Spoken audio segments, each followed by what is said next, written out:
so much going on with the NNP, and we're just getting started. From candidate launches to contests, events, and breaking news, be in the know. Get notified first about big events and announcements. Plus, we're here to listen. We want to hear from you. Leave us a comment, tell us what's working and what's not. Like what we're doing? Let us know. The NNP is working for you. Interact with us on Facebook. Come on, Grenada, get connected. Like us on Facebook/NNP Grenada and keep moving. It's not really complicated. Elections are about choices. On March 13th, choose to keep Grenada moving forward. Mark an X next to the house. Vote competence. Vote NNP.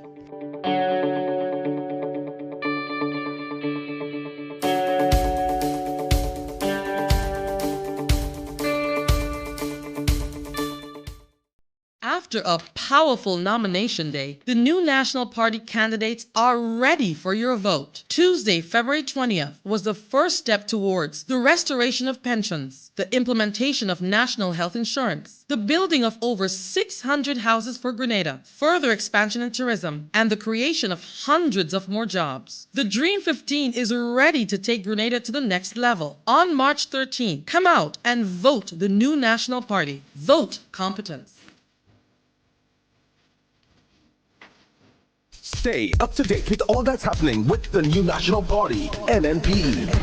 Send us a message via text or WhatsApp on 405-8683 with your name, email, and constituency. Stay in the know with NNP. Get updated.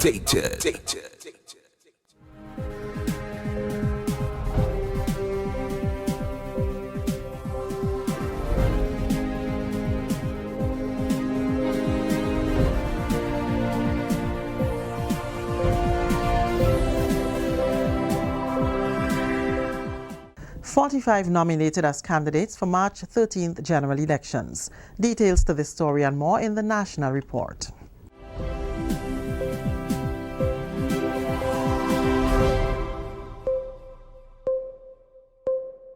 With the National Report, I am Leslie Ann Johnson. 45 persons were nominated as candidates for the March 13th general elections, which are exactly 3 weeks from today. Information from the Parliamentary Elections Office states that the New National Party and the National Democratic Congress nominated 15 candidates each. The Grenada Renaissance Party nominated 5 candidates, and the Progressive Party nominated 3. Grenada Empowerment Movement nominated 2 candidates. Grenada United Patriotic Movement, the Liberal Party, and Grenada Progressive Movement nominated 1 candidate each, and there were 2 independent candidates. All were upbeat and confident as they took that important step on Tuesday, nomination day. For Prime Minister Dr. the Right Honourable Keith Mitchell, this is one of the best elections that he has had an opportunity to contest, judging from the level of support shown. This could be the last time I'm doing this. It could be. Likely, so it's a very special morning in every sense of the word. But I'm, of course, privileged once again to be nominated by the people of the constituency to contest this important election. Peter David, the candidate for the Tongue of St. George, describes it as an enormously gratifying feeling having the support of so many. He's appealing for all to exercise their democratic rights on March 13th. So I think the main task over the next 3 weeks, because it's 3 weeks from today, is to ensure that everybody who is registered to vote comes out to the polls and vote. And I think that, there are some people who may want to say, well, boy, we win already. No, we didn't win yet. We win on election night when the polls are closed and we have more people than the other side does. So yes, there's a lot of work to be done. I think that we have the majority of supporters. The task now is to ensure that they come out to vote. While much has been done, Tobias Clement, the candidate for St. George Northeast, says they must take nothing for granted. We'll continue to press the ground real hard and work with our people and touch base with everybody in St. George's Northeast, regardless of class, race, color, creed, politics. We will be touching base with everybody and to tell them that this is about Grenada, Carriacou, Petit Martinique in terms of where we go as a country in moving forward. This is the National Report. More news after the break. This is a message from the Parliamentary Elections Office on the voting process. The elector enters the polling station and checks to ensure that her name is on the voters list. She then approaches the presiding officer, presents her voter's identification card, and states her name, address, and occupation loudly. The presiding officer calls out the elector's number on the voters list so that the agents can hear and take off on their own list. The poll clerk writes the elector's information in the poll book. The voting process is then explained to the elector. After placing her initials on the counterfoil, the presiding officer instructs the elector how to fold the ballot after marking it. The elector then proceeds to the voting booth where the ballot is marked. She then returns with the folded ballot as instructed. The ballot is handed to the presiding officer, who inspects it for authenticity before tearing off the counterfoil. She then inspects the appropriate digit of the elector to ensure that there is no electoral ink present. Once the elector has immersed her finger in the electoral ink, the ballot is handed to her in the other hand to be deposited into the ballot box. At this point, the poll clerk writes voted next to the name of the elector. The elector, having cast a ballot, is kindly asked to vacate the polling station. Prime Minister Dr. The Right Honourable Keith Mitchell has promised to move speedily with the implementation of the National Health Insurance following the March 13th elections. He made an announcement during his party's rally in St. Patrick on Sunday. The National Health Insurance Plan is geared towards making healthcare affordable and accessible for all. Dr. Mitchell says proper healthcare is not an issue only for the people of Grenada, but one that surfaces everywhere, especially during an election year. We have watched our healthcare system in this country over the years. Government go, government come. We have seen the fundamental problems. My friends, if you check around the Caribbean, if you check around the world internationally, whenever there is an election, healthcare is one of the serious issues being discussed. If you remember, in the United States election recently, healthcare was one of the serious issues that both parties had to face. He's optimistic that once his administration is returned to office, the NHI will be executed. Therefore, it takes this NNP to initiate a question of a national health insurance, sisters and brothers. What is taking place, sisters and brothers, aggressively. And I want to tell you, in the next term of our government, starting March 14th, we are going to move speedily and implement a national health insurance. The NHI Secretariat was launched officially in October last year. A harbour for inter-island travel is one of the many ambitious projects in the pipeline for the parish of St. Patrick. That's according to Mr. Anthony Boson. He says projects will be unveiled in addition to those underway, like the Sauters Breakwater project, which will transform the economic landscape of the parish.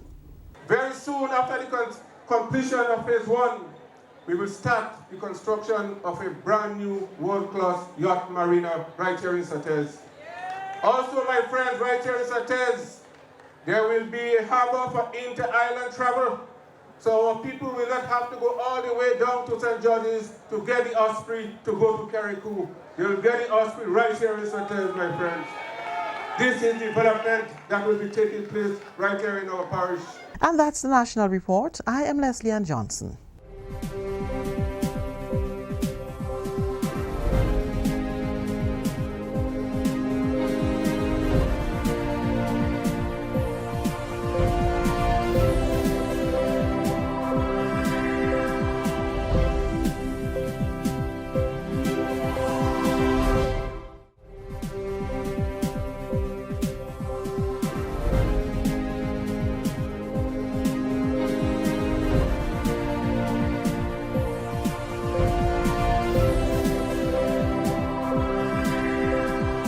It's not really complicated. Elections are about choices. Between 2008 to 2013, the economy regressed every year. Between 2014 to 2017, the economy grew every year. Vote competence, vote NNP.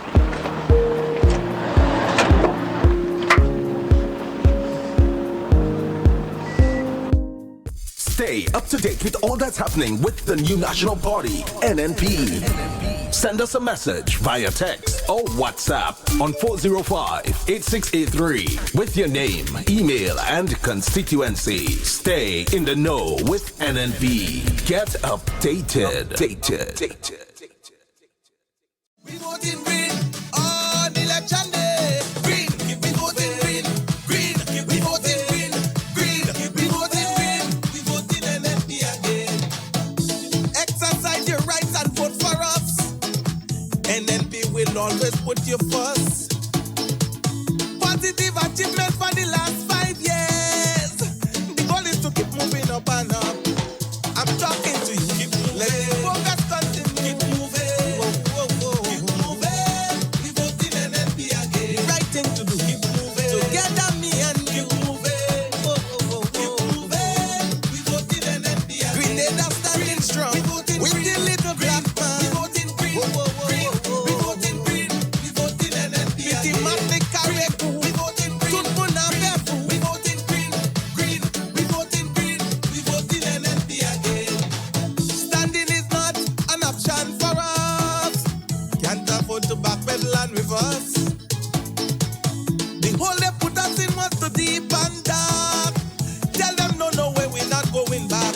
We're going for whatever. Keep moving. Building up Grenada. Keep moving. Whoa, whoa, whoa. Keep moving. We voting NNP again. The Imani program helping the youth of this nation. Keep moving. Keep moving. We voting NNP again. NNP have a plan. Keep voting to develop this nation. Keep voting. Green. Keep voting. We voting NNP again. Grenada standing strong. With the little black man. We voting. Green. Keep voting. We voting NNP again. If it's not broken, we don't change it, nothing. They had the chance, they didn't do a thing. No. Now they come begging you for another try. Tell them Grenada is not a toy. With a leader vibrant and strong. And a team that's second to none. Keep moving. Keep moving. We voting NNP after Emily and Ivan. Never forget the poor man. Keep moving. Whoa, whoa, whoa, whoa, whoa. Keep moving. We voting NNP again. Grenada standing strong. Good morning, good morning, good morning, Grenada. Good morning, Grenada, and welcome to another Hard Talk program. My name is Devon Romain. Sheldon will join us in a wee bit, have some business to take care of. But it's a pleasant, beautiful, bright morning here in Spice Island, And as usual, Hard Talk, live, entertaining, and we bring you the facts. And so, just to remind everyone, yesterday, nomination day, the 20th of February, we had something like over 40 candidates, right? Different persons getting involved in the whole nomination process. Of course, you had 15 candidates representing both major political parties, the New National Party and the NDC. And it's so important that a time in our history is that the political parties, and I'm talking here more NNP, it is important for us to understand the importance both of nomination day and the next couple of weeks before election on March 13th. Yesterday was that important day to ensure that we put candidates in place to represent the party. Right? And moving forward within the next couple of weeks, that is where, in my view, the battle begins. When all candidates will be out in the field ensuring, right, that they get their voters, get their supporters to be in line. Those that you're not sure of, get to do what needs to be done. Understand? Because remember, on March 13th, we are going to put Grenada in a position where ain't no stopping. We will continue to move. We will continue to bring progress. We will continue to develop this nation of ours under the leadership of Dr. the Right Honorable Keith Claudius Mitchell and his team. Make no mistake about it.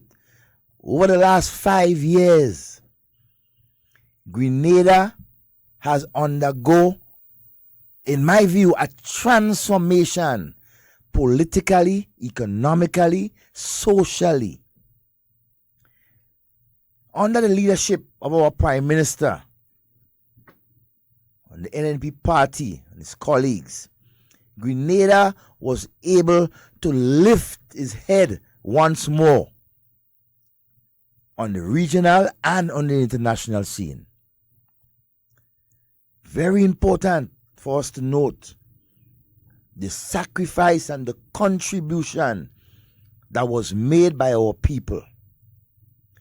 Dr. Mitchell, on getting into office, made it clear to our people that, look, I cannot do it alone. We have to come together and get this thing done.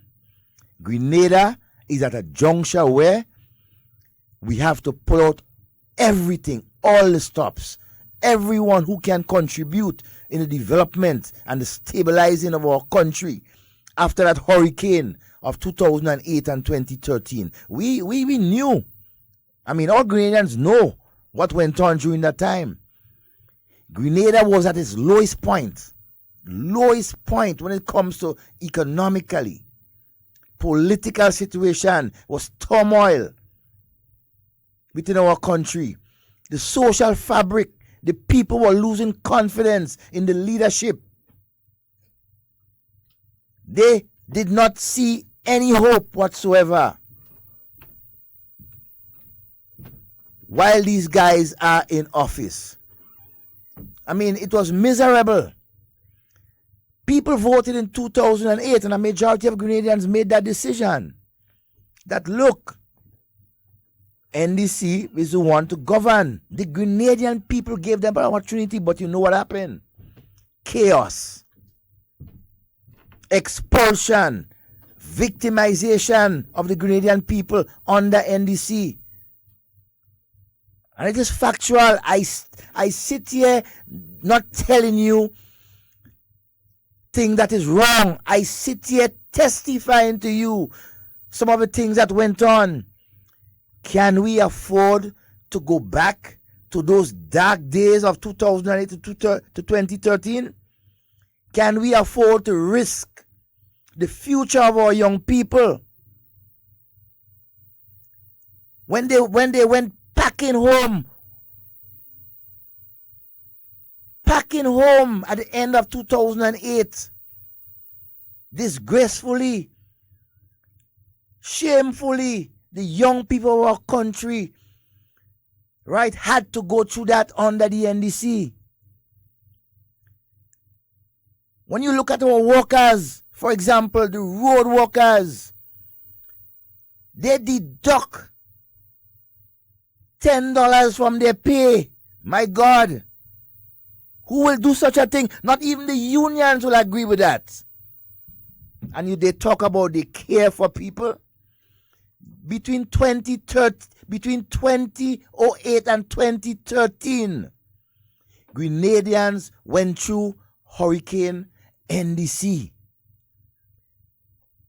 We were at a juncture whether we will survive, right? Or we will eventually put someone there or organization that will take Grenada forward. But you know what? On February 19th, 2013, the Grenadian people, in no uncertain terms, voted overwhelmingly in the thousands to get rid of Tillman Thomas and Nazim Buck and the NDC.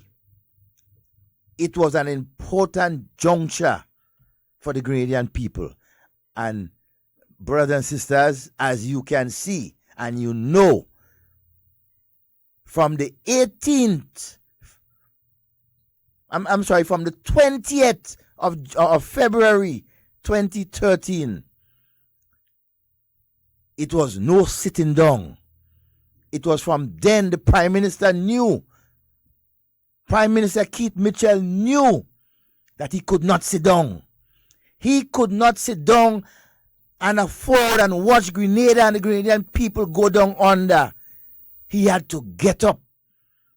He had to rally in support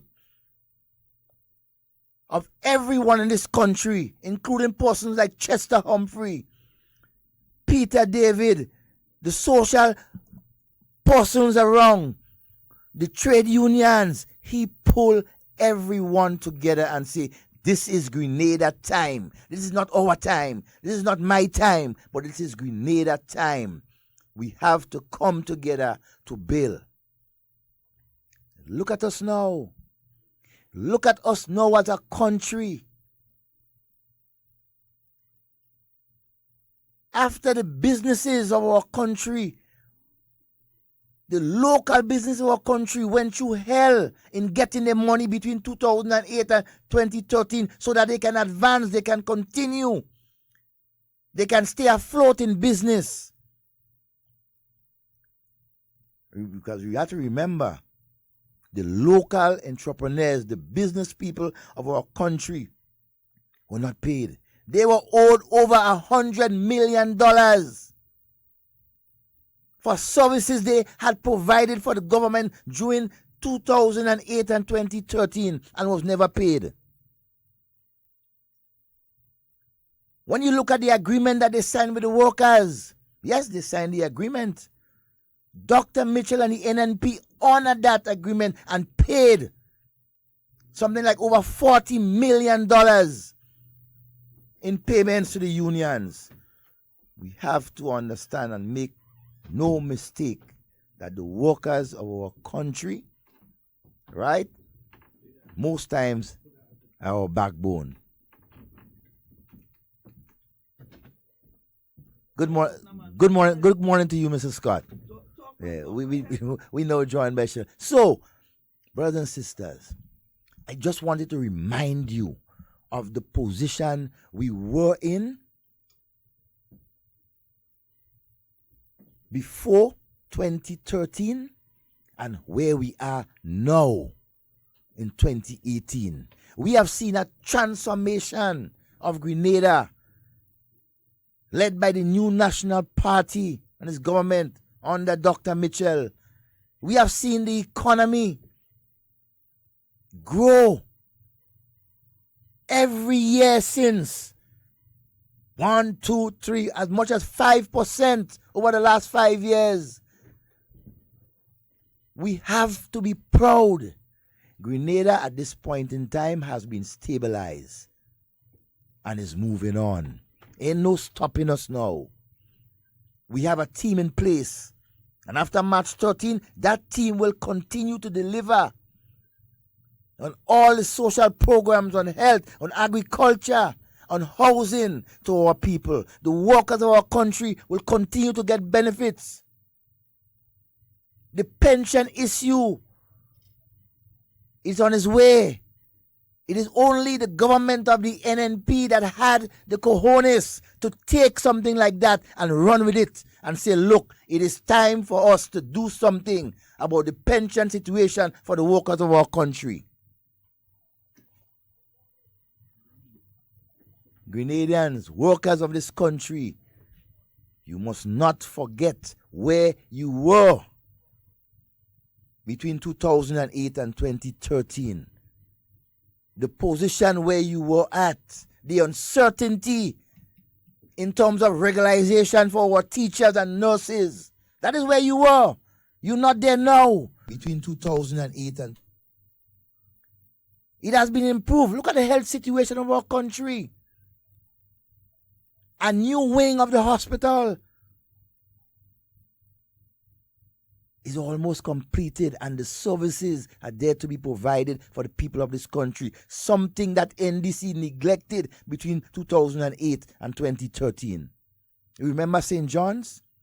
We lost that medical facility that was earmarked for the people of St. John's and St. Mark's because of the negligence and incompetence of NDC and the spitefulness for the people of St. John's and the former MP, Mr. Church. We must never forget what we went through. Can we afford to ever think of these guys in the reins of power again? No, we can't. They have destroyed this country. They have destroyed the economy. They have destroyed the fabric of the people. They have created enemies among the people of Grenada because of petty political squabs. Good morning to you, Grenada Karakupi Martinique. Yes, Welcome, I'm Sheldon. here. No, I've actually been here since before the program, but I had to step outside and handle some scenes. You all know how it does go from time to time. Yeah, so Devon opened back this morning. I had to. All right.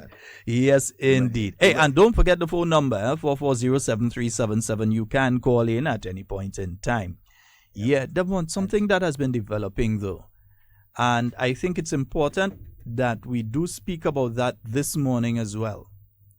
It is important to note that several incidents have been taking place now at political meetings of the New National Party where there are members of the National Democratic Congress that are coming around and trying to instigate violence. Yeah, let me say it again. There are members of the National Democratic Congress who are coming around to different activities of the New National Party with a view to creating a violent event. In fact, in Dabo, there was one where there ended up being a scuffle between activists, a very well-known activist, carrying the same first name as me, of the National Democratic Congress. He went up to Dabo and ended up into a conflict with some members of the New National Party there. Last night, in Mardi Gras, another incident again, with an activist of the NDC driving through, up and down, blasting music during a meeting of the NNP, in the Mardi Gras area. Yeah? Also, in Marianne, you had the incident where one individual came there with a shirt over his t-shirt and then came to the front of the stage, took off the shirt to expose his NDC t-shirt and started behaving in an aggressive manner. Mr. Victor Nazim Burke, talk to your people. Mr. Victor Nazim Burke, talk to your people. And then we had the issue in St. Andrew Southwest, where you had a gentleman getting there into a meeting in Ford and basically disrupting the meeting and so. An unknown NDC supporter. You had another incident in St. Andrew Southeast in Grenville, where a member of the NDC came there, stood with his phone and was taping the entire meeting, stand up right to the back there, in plain view of all the members, taping the meeting. We know back in Gary days, what would have happened to people trying them kind of stupidness. And let me repeat it, stupidness. We are a decent party. We are trying our very best to keep our supporters on the straight and narrow when it comes to that type of behavior. Our political leader and Prime Minister was very clear to his supporters, the supporters of the New National Party, on Sunday. His message was very clear. He said to the members, do not go around to the NDC meetings because we do not want to be instigators of those sort of violent acts. We don't want to be instigators of that type of behavior. And as such, the political leaders of all parties, when Grenada you only have two, the rest of them is just fly-by-night kind of thing. But we have responsibilities as leaders in the political arena to speak to our supporters and activists to not do these sort of things. Listen, there is absolutely nothing wrong with a member of the NDC attending a new National Party meeting. Nothing wrong. You know what is wrong? It is wrong when you do so with an intent to cause disruption. So there is nothing wrong. The meeting is an open meeting. So you can be a member of the NDC and attend. But when you attend with the intent to create a distraction or to create confusion, that is another matter. And I'm publicly calling on the Royal Grenada Police Force to ensure that they redouble their already wonderful efforts, but that they redouble their efforts to ensure that there are police officers at all the meetings, and that when these sort of activities begin, in accordance with the law, and we heard the electoral law last week, it said that when people attempt to do these sort of things, they can be arrested and charged. So that when this sort of thing occurs, that the proper measures are taken, because we know what they want. Don't we know what they want, Devon? Yeah, they know. We know what is their mood. They want NNP supporters to react. But we wouldn't That's what do they that. want. We are proactive, you see. That is why myself and Sheldon is here, letting you understand some of the tactics of the NDC, what they are trying to do to disrupt, to sabotage, right, the election of March 13th. We heard them. We heard them on the tapes. We heard them saying the type of people. And Mr. Randall Robinson, take a L. Serious. Because I saw you in a conversation with Senator Garraway. You tried taping him. Not that he didn't know he was being taped, because he did say that this thing going live. But you taped him.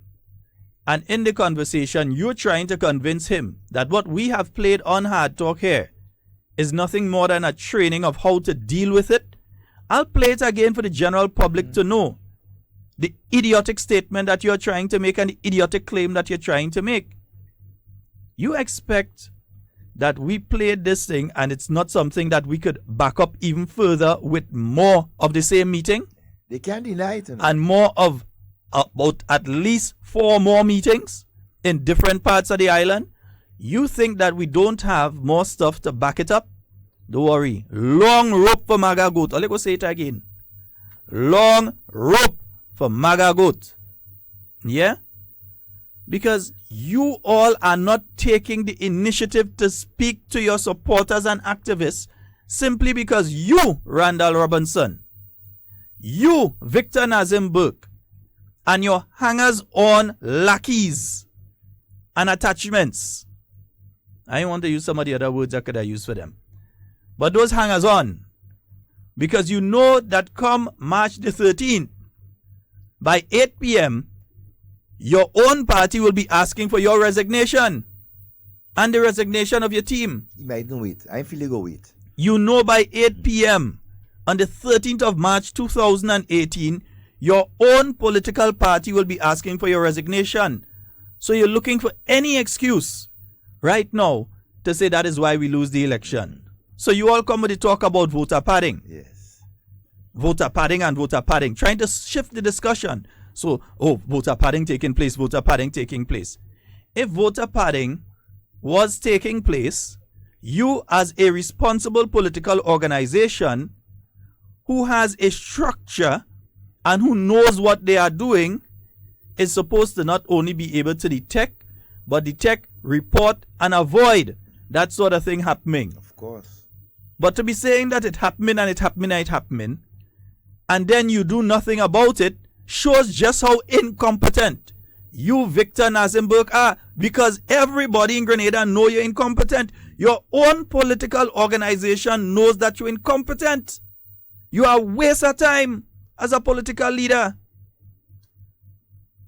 You are a waste of time. In fact, Pedmata might vex me. I think waste of time is Pedmata in Patois. So Pedmata people might vex with me. So let me just say, I'll say something else. Incompetent. Oh, no. I know it's incompetent in Patois. LLL. Linky, you might have to call me. and tell me who is incompetent in patois. Yeah, I mean that is just. I mean, watch, eh? They want to get into the confrontation. Then they go say, oh, NNP people been fighting, NNP people been beaten, NNP people been this, and NNP people been that. That is what they want to get into. Don't give them the opportunity to blame their loss on anything but their incompetence. Exactly. That's what they want. They want to say, oh, the electoral process was flawed. NNP people was beating up NDC people here and there, so NDC people afraid to go out and vote. All of that is what they're planning, you know. Nazim Burke is an individual who always tries to think 3 and 4 steps ahead. And right now he realized he lose this chess game. He lose the chess game. So he's looking for the excuse to why he lost the chess game already. So if they can create violent confrontations in different communities, when they lose in those communities, they won't say that the NNP people was threatening to beat up, and the NNP people was threatening to fight with, and NNP people this and NNP people that. Brothers and sisters, don't give them the opportunity. They're going to come to more meetings. Sister Emlyn Pay has a meeting tonight in Hope. Yeah, and there are several other meetings. I haven't seen the list in front of me for today. I have a couple of meetings here. Yeah. This year, but as the program goes on, we'll let you know. But But Sheldon, what is important? They're trying to pull you into that. Take the Martin Luther King stance.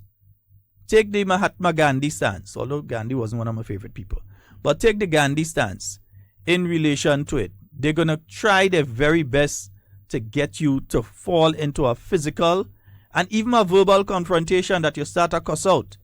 And as soon as that starts, they're going to take the camera, take the video, take the picture. People don't know what happened, but immediately they start to make different things and say this side and that side. At the end of the day, we're all Grenadians. Don't allow anybody who doesn't see country before party get you into a confrontation. One of the things that they are good at, remember during the time of NDC reign when he had the violence within the party, I could testify to that. That is what you guys are about. That is why it comes out right now in the open in this election campaign. I remember during NDC reign in office between 2008, members of the NDC or a member coughed down another one speechless right in front of me, in front of Sylvester Qualis, violently because he opposed what they were trying to do. And all they're talking about incitement and violence, that is what you're all about. That is what you're all about. You're inciting violence, you're trying to sabotage. But we're saying simply, and this is a message now to the supporters of the new National Party. Let's give different messages today. First message to members of the new National Party. You have to take the Martin Luther King stance when it comes to this. You have to be vigilant. You have to be vigilant. Very patient. And no one can say that you cannot defend yourself if attacked. Right? We prefer that you try to avoid as much as possible and get to the nearest police officer or nearest police station and report. Yeah?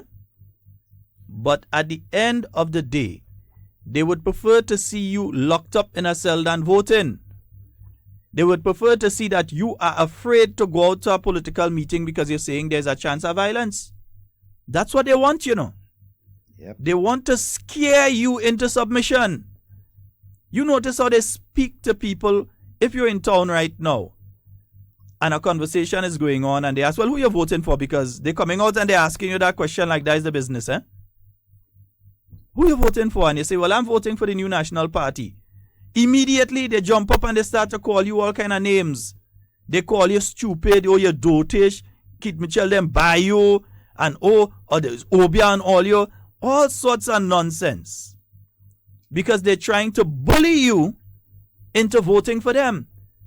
You know they are incompetent. You know that Nazim Burke is incompetent. You know that Franca Bernardine is also incompetent. Because they prove it.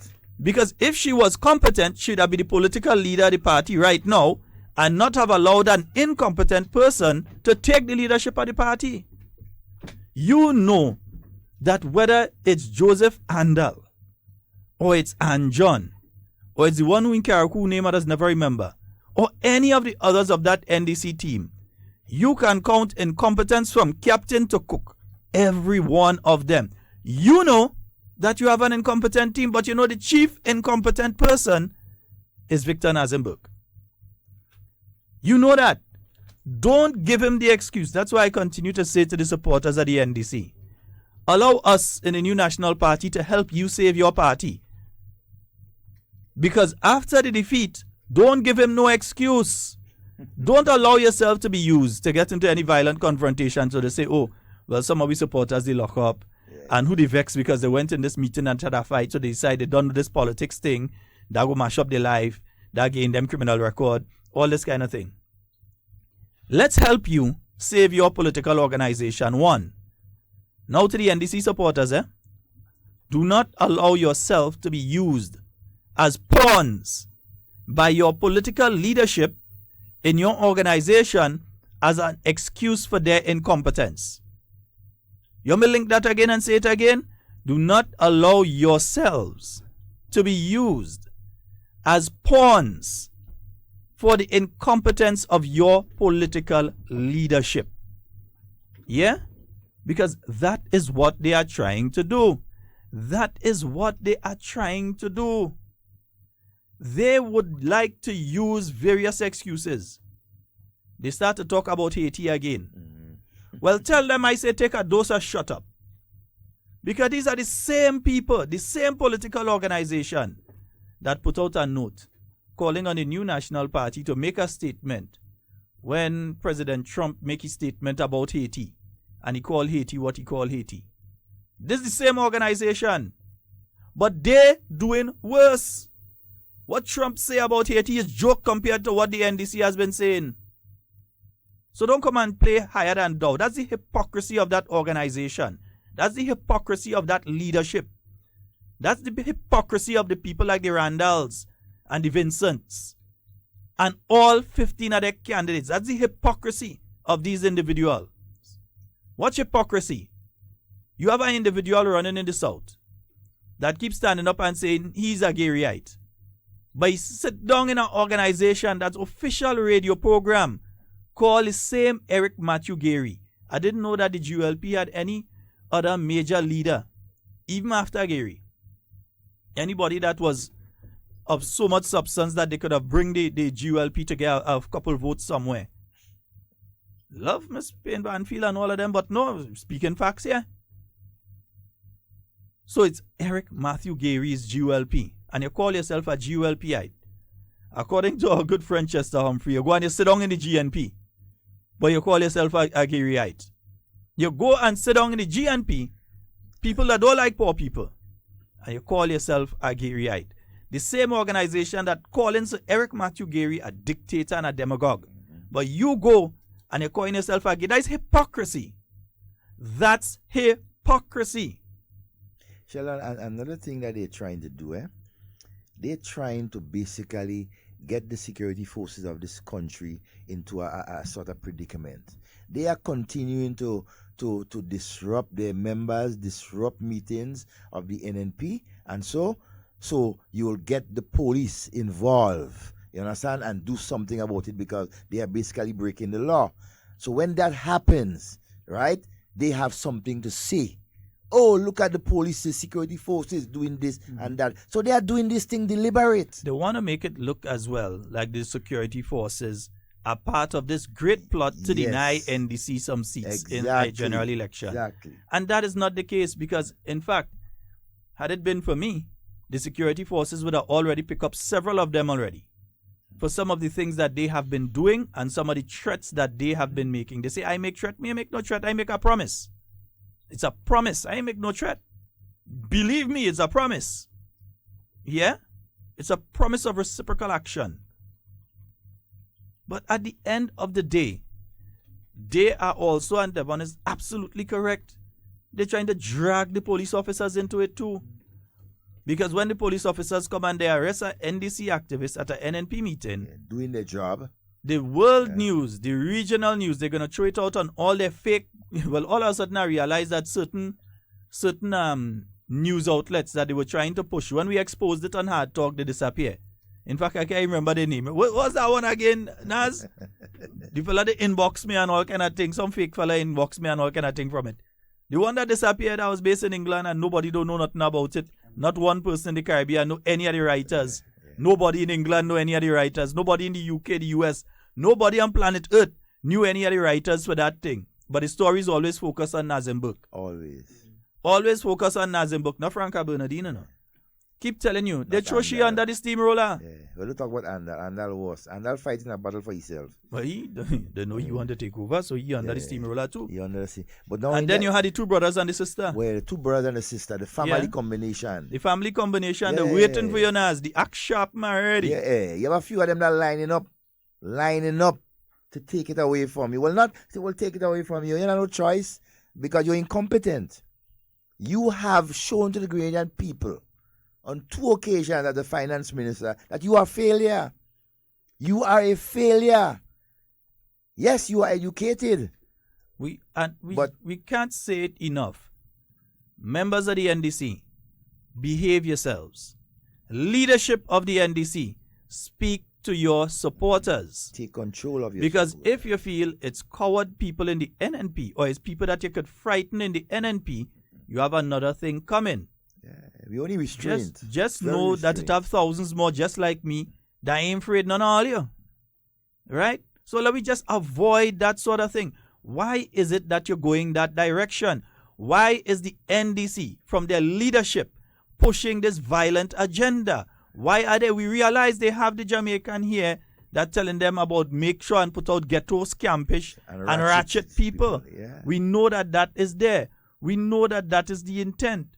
We know. Don't try and tell us that I was a training session of how to deal NNP, go have them kind of people out and how to deal with it.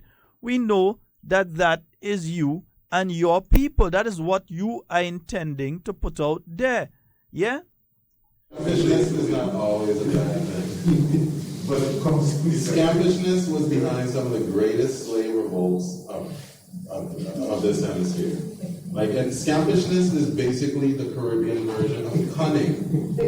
Right? And white people in parliaments all around the world prize their most cunning people. Why? Because they win. So let's not pretend that Keith Mitchell is not cunning. Keith Mitchell is one of the most cunning politicians in the Caribbean. And not only is he a cunning politician, and if you don't respect your opponents, you can't beat them. But not only is he a cunning politician, he's a pit bull. Right?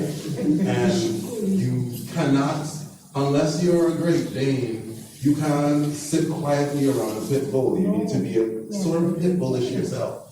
Or at least have surrogates who can come across as pit bulls. If not, a Rottweiler every now and then. But you need to have people and women are the best people usually to do inside each job. Because they can deal with the range of humanity. They can talk to other women a certain way. They can talk to the toughest guy on the street a certain way. They can talk to the doctor a certain way. They're the best. But if they are not willing to be scampish when necessary in the polling booth when they see things aren't going right, don't put them in there. Don't send them someplace else. Right? Randall Robinson, didn't the man just say if they're not willing to be scampish, don't put them in the polling station? Is that training people how to deal with NNP doing that? Or is he telling your candidates that if people are not willing to be scampish, don't put them in the train let's hear for us. Let's hear it. They can deal with the range of humanity. They can talk to other women a certain way. They can talk to the toughest guy on the street a certain way. They can talk to the doctor a certain way.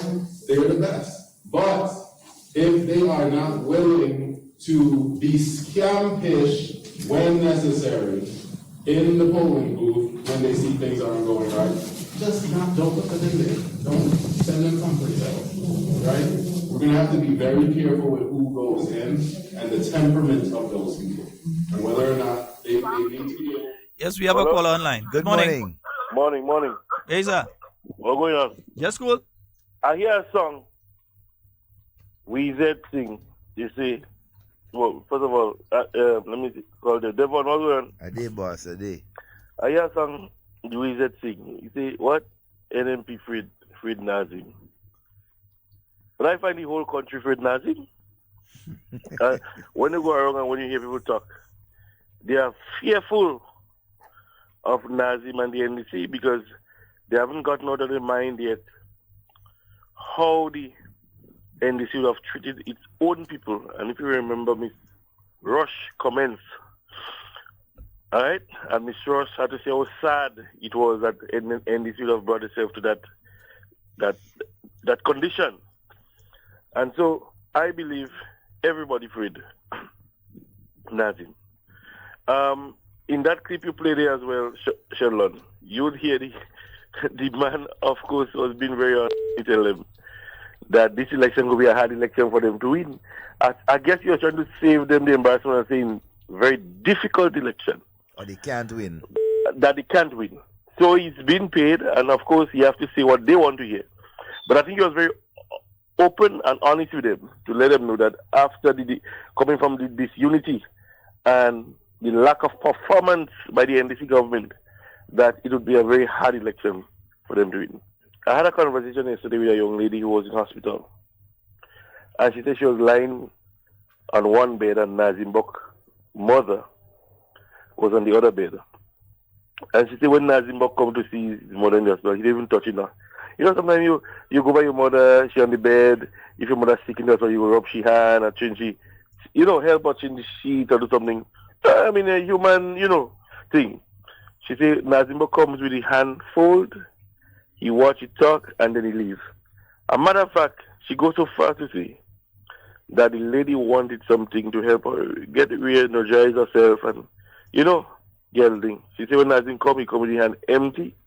My brother, wait, let me just clear something here. You see, when it comes to people and their mother and their interactions? No, you listen. Leave it alone.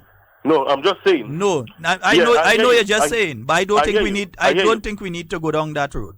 No, I'm saying because I wouldn't like anybody come and try to say anything about me and my mother, whether good, bad, or indifferent. Yes. So I will not tolerate. I respect that. So let me leave that alone. Nice. Yeah. But the lady was making the point that if somebody shows so much uncaring for their own family, and they're in political office and they want to vie for prime ministership, how would they treat them as a person that they don't even know? And I just brought that point across. You understand? Yeah, but I'm saying when it comes to that, let me just avoid that. Go ahead. No, I was just saying when it comes to that kind of thing, just avoid it. Avoid it. There's no necessity to that. Our prime minister, and like the other side of the coin, would have spoken about his mom, brought his mom everywhere, even on stage, even she's speaking on his behalf, and you could see the love that they have for each other. And I'm just saying that if you have to be in politics, then you must show some sort of caring, some sort of love, even for your own. If you want to be able to lead people, because you must love people. This politics is something about a certain level of love you have to offer people. You have to have love for people to be in politics. Why do you think people saying that if they want Kit to go and Kit is the man to run this country and they like it and they do that, is because Kit have shown a certain amount of love and care for the Grenadian people. Remember, when NDC came in power in 2008, the amount of people that the same NNP we have given them connection to water. You know how much poor people that they stopped that connection of giving people water? You remember that, Devon? Yep. Yes, is it? And now you're coming back and you're talking about putting people first, as if people is joke. Hey, but hold on. They say they're putting people first as of March the 13th. Right now, people is about 26th. Look carefully at the artwork. You'll see what I'm saying. Look at the artwork. Listen to their statements. They say as of March 13th, they'll be putting people first. They'll be putting people first. So people in first right now. Right now, it's money. But listen, if you look at, they have a banner, a little poster with all of the money. Check how much of them on that poster employed. Check how much of them on that poster are gainfully employed. And the two little persons who are lawyers, people don't even go into them because they don't want them to represent them. So even the lawyers are unemployed. The point I'm saying to you is that we see a team. We know Dr. Modest is he's a doctor. We know the Prime Minister have his thing. We know Tobias is in. Hello? And we check. And we know they are competent. You know, would the Ghanaian people want to give that away for some people who are just looking for a work? I don't think so. Nope. I know the Ghanaian people are much wiser than that. And I just want to say lastly, that in St. Max, they said we had a good time. We run the ball head out of town, he had to go in Sotels. And W run the other one from Guav to Sotels. You understand? And so it's shameful that you have a candidate in St. Max and you have to ask for help from Guav to go to be nominated. That is shameful and embarrassing. And we keep saying that NDC only putting people in position to fool a hole. It's not that they're competent and they could do anything. It's just to fool a hole to say we have 15 seats. But the 15 seats, the 15% candidates don't make sense. And that is why they will get 15-0 again. So, boy, guys. All right, my brother. We moving. Yeah, and let's remember. So we have various messages today. One, to the NNP supporters, do not be led. Do not be dragged into any confrontation, be it a verbal confrontation. You know what they want? They want to get somebody in an NNP t-shirt cussing the nastiest cuss out to somebody in an NDC t-shirt. And even if the NDC person had just finished cussing the NNP person, believe me, they ain't showing that pattern. No, they won't take that. The only part they're interested in is when the NNP person cussing. Because they want to make it look like NNP people dotish, NNP people stupid, that kind of thing. That's the story that they want to push. Don't give them the opportunity. They want to fight. So they're looking for opportunity now so that, okay, they interfere with you, they come up in your face, they might even juke your mouth. But when you lash them, they ain't showing the other partner. They're only showing from when you start to fight with the person or beat the person. And so then they run in and say, NNP person beat up NDC person. That is what they want. That is what they want. So do not be led. That's for the NNP supporters. Adopt the Martin Luther King position. But at the same token, don't stick stupidness, especially in the line on election day. Know your rights. Know your rights. Right now they're pushing another one, Devon.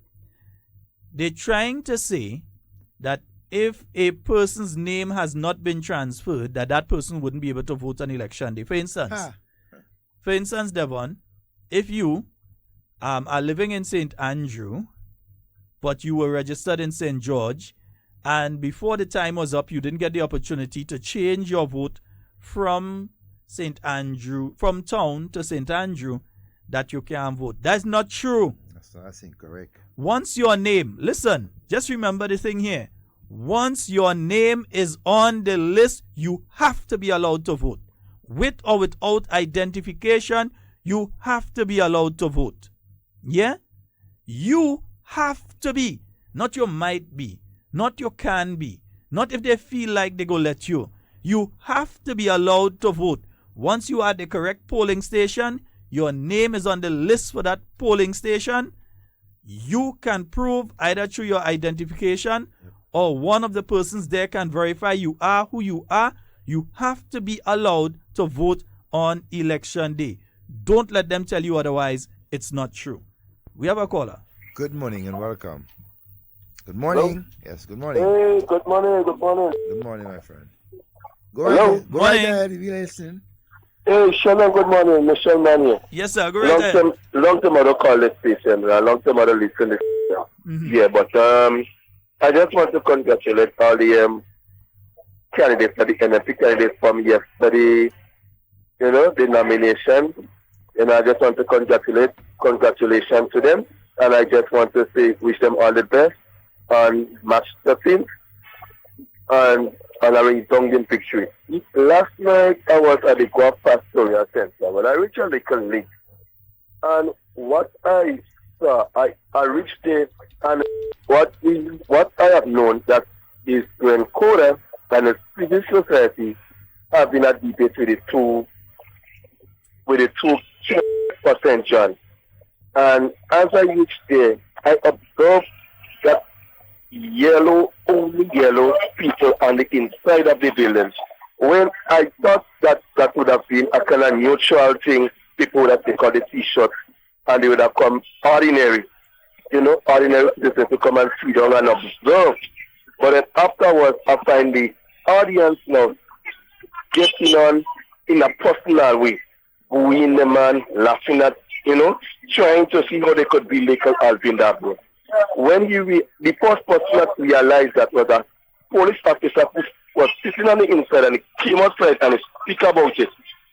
So I made a statement and I said, well, why cousin Alvin get out of there? I told him that, why it is me how that get out of there. The same time, the man stood up, Alvin stood up and he said, well, you have to go because you have a meeting in Duquesne. You had a meeting in Duquesne last night. Right? And then you see this start to booing the next candidate getting on and he say, well, I have a personal question for you. And the man tell him, well, look, you know my number, call me because I'm running late to a meeting. They try to attack the man, like personally, try to belittle the man, try to bully the man. But he stood up. I was in there from the start. What I heard that he stood up strongly with them, and he was well delivered. His opening remarks and everything like that. And I thought it would have been a kind of a more neutral ground, like you take off your T-shirt, you take off your yellow NDC T-shirt, your NMP T-shirt, and whatnot. Because at first I thought that both supporters would have been there, but they did it so secretly that. Okay, if it's only the civil society, and then all that stuff in leadership and the supporters come out in the normal pull up the pastoral center. All right. So when I watch and I ask, well, where is the NLP supporters? By they say that you don't know what happened, you don't want to know. And we all know who they for. We all know who in charge, who the managers and immigrant coders, those officers and them.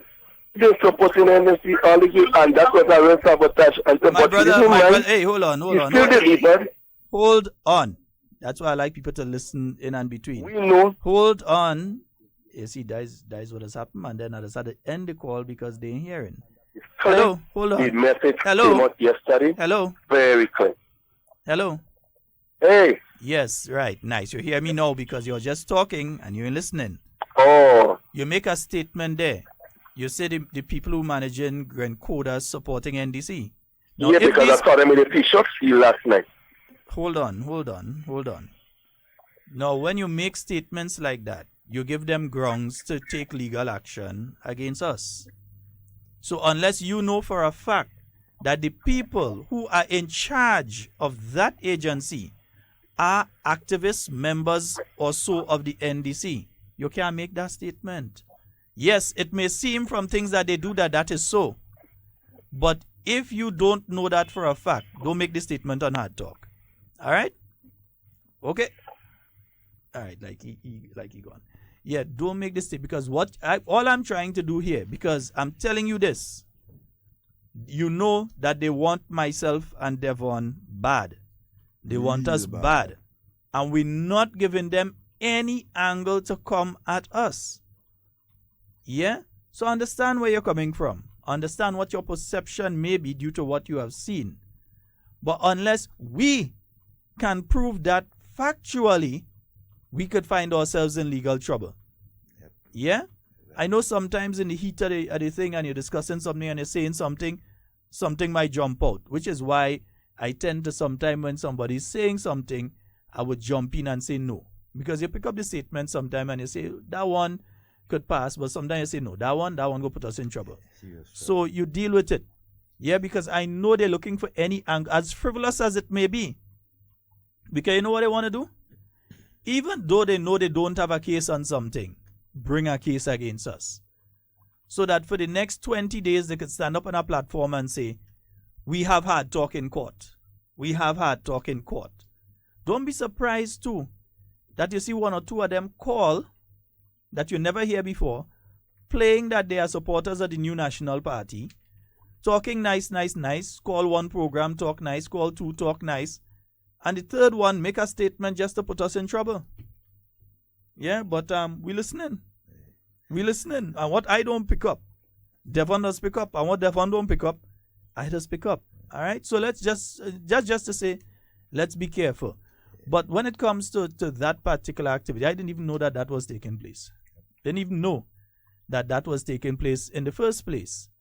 Yeah, and the member reserves the right to go. But here's the other thing: if you go into a NDC convention, let's say you go into a NDC convention and you do a poll of which political party is the best political party to run the country, you expect the results from an NDC convention to come out and say that the NNP?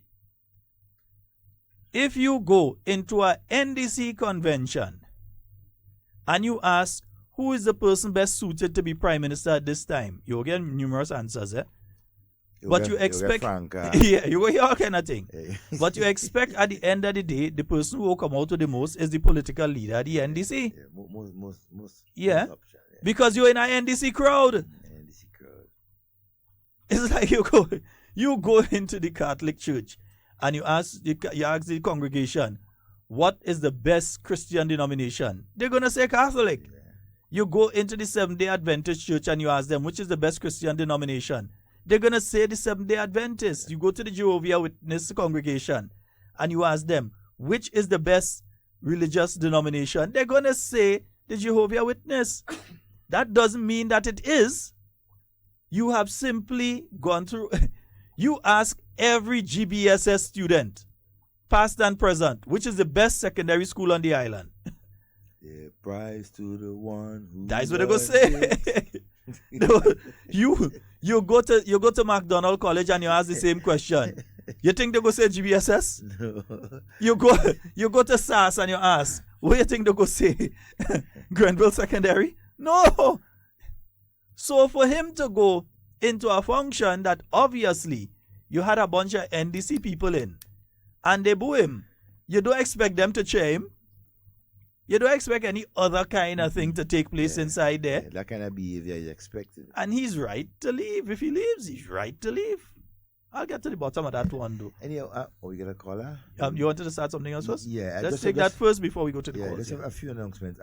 Callers, you'll call back. A couple of meetings that we have scheduled for today, right? In the south of the island, you have Circular Drive today at 6:30 p.m. That's in the south.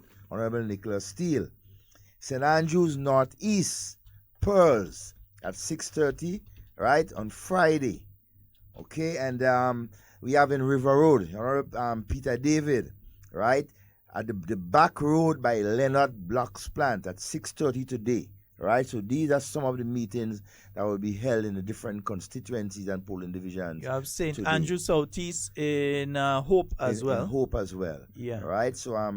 So the list will continue, and so persons just call in and let us know, right, as to where the meetings are scheduled for today, especially. All right. So let's go to the phone line. Good morning and welcome. Hello. Hi. Good morning. Hello. Good morning. Sheldon, how are you doing, man? Quite fine. Okay. If you look at the lineup of the candidates on each side, on a professional level, right? And it could go on, right? The point I'm trying to make, like, along with Mr. Gregory Boyne, there's another minister at the same level as professional to work on the same ministry. If you look at, apart from Dr. Mitchell, we have people in NNP that has same level of qualification to be the next Minister of Finance, right? And you keep going on and on, right? At the high level profession, when you look on the other side of it, who will be the Minister of Finance apart from the leader? You understand where I'm coming from? Yes. You need to. Do you have anybody there that you see could spearhead Ministry of Finance at a professional level? There's nobody. There's nobody at all. Not even the political leader. Yeah. So people, when you go into vote, right? How on what basis you're voting? Yeah. Mm-hmm. My question is along those lines. When you see people, you're voting for people, but look into it to see who is there any minister at a professional level could spearhead a ministry?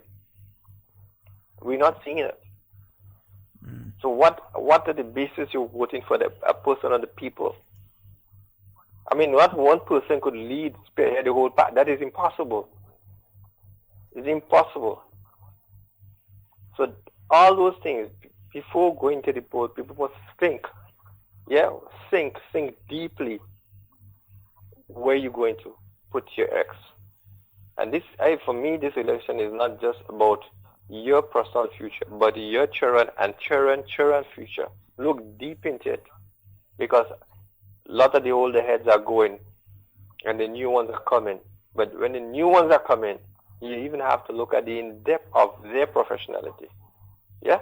Mm-hmm. So just don't think about today and tomorrow. Look like 20 years down the road. Who will be the next leader of NNP?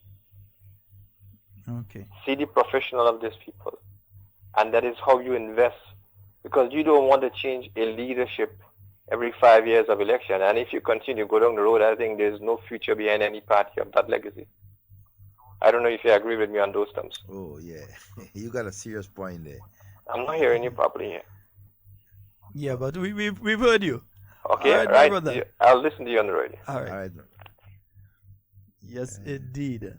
Yeah, 440-7377 and 347-329-3101. Yeah, there's also the meeting in Grand Roy for 6:30 p.m. Yeah, so Grand Roy this evening as well. All right, we have another caller online. Hey, good morning, Sheldon. Good morning, everyone. Good morning, Morning. my friend. Yeah, yesterday morning, Sheldon, it was exciting day. We were in nomination of Dr. Mitchell. The people of St. John Northwest came in numbers and went with Dr. Mitchell on the motorcade, and it was exciting, jubilant. We went to town where people in town, everybody in the stores came out and they chant, dancing. It was exciting day yesterday. Alright? We enjoy it. And Brother Sheldon, I want to say something. Give us some information for tomorrow evening. Tomorrow evening, Dr. Kit Mitchell will be having a meeting at the Cherville Junction for 7 p.m. We are asking the residents of St. John Northwest to come out and listen to the plans that Dr. Mitchell has for the future development of St. John Northwest and the entire country. Alright, come out in the numbers on his platform. What we will hear an issue about how he would develop people's life and develop the country. Not no old talk. Old talk. Because NMP is the party that speak about issue. You just speak about old talk, trying to pull along and destroy. He's trying to build. NMP is the party that build people. And Sheldon, looking at the two leaders, Dr. Mitchell and Nazimbo. Dr. Mitchell don't have to.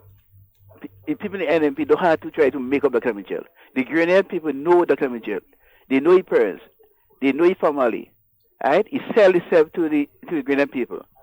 Right? But when you look on the other side, you find people in NDC trying to sell Nazimbo and make him who he is. Right? Because remember Nazimbo, Franciscan said that when Nazimbo came in the parish before, people used to feel uneasy. Say, Mr. Minister, I don't feel happy that man around here. No particular say, well, when he came now, he had different in him. He can make up himself, he make up, he change the clothes, but one thing don't change, his heart and his mind don't change. Because if you have a leader, bring a man quiet from Jamaica, to come and sit down in an Indo meeting to plan how to rob and to thief something.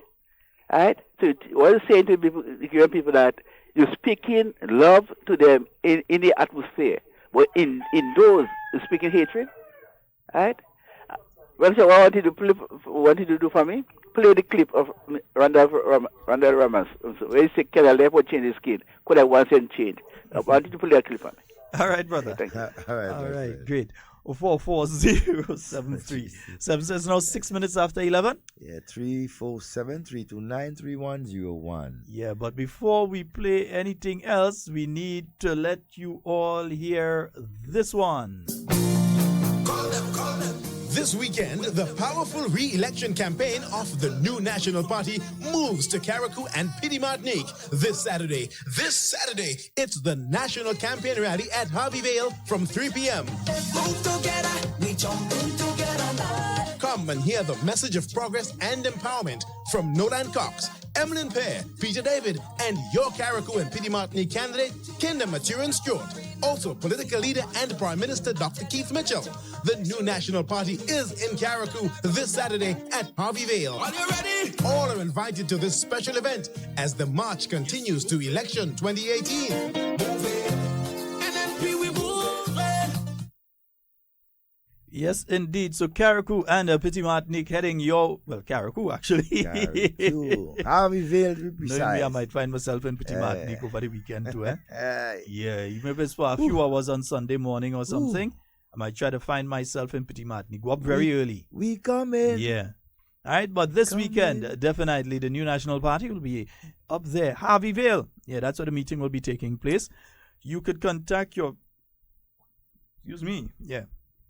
You can contact the different constituencies for information as regards transportation. That's the boat that will be going up and the boats that will be going up. And so you contact your different constituencies for more information. By the end of the day today, they should have full information and tickets, etc., etc., etc. by the end of the day today. Hey, all right? And hey, before we continue, some station IDs. Yeah, we've been covered by 97.5 City Sound. All right? 92.9, 94.9 in New York, 89.5 CRFM. I'll leave you today. Fight up, brother. Fight up. And 91.5, 91.9, right? Real FM out there in St. Patrick's. All right, so there we got it. Someone has been asking, what do we mean by take the Martin Luther King stance?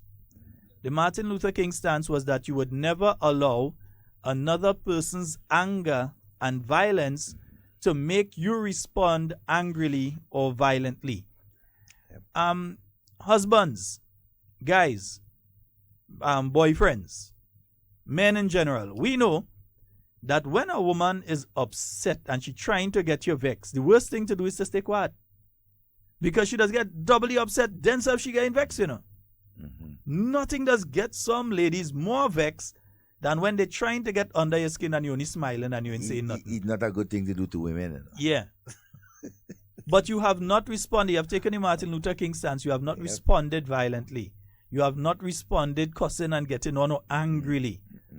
Yeah, and some people don't like that. But it is the best approach to use. Yeah?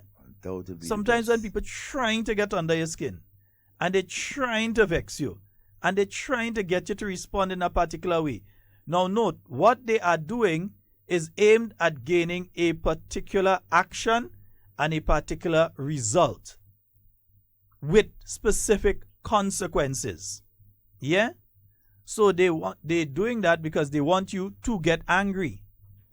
And when you get angry, you will respond angrily, maybe violently.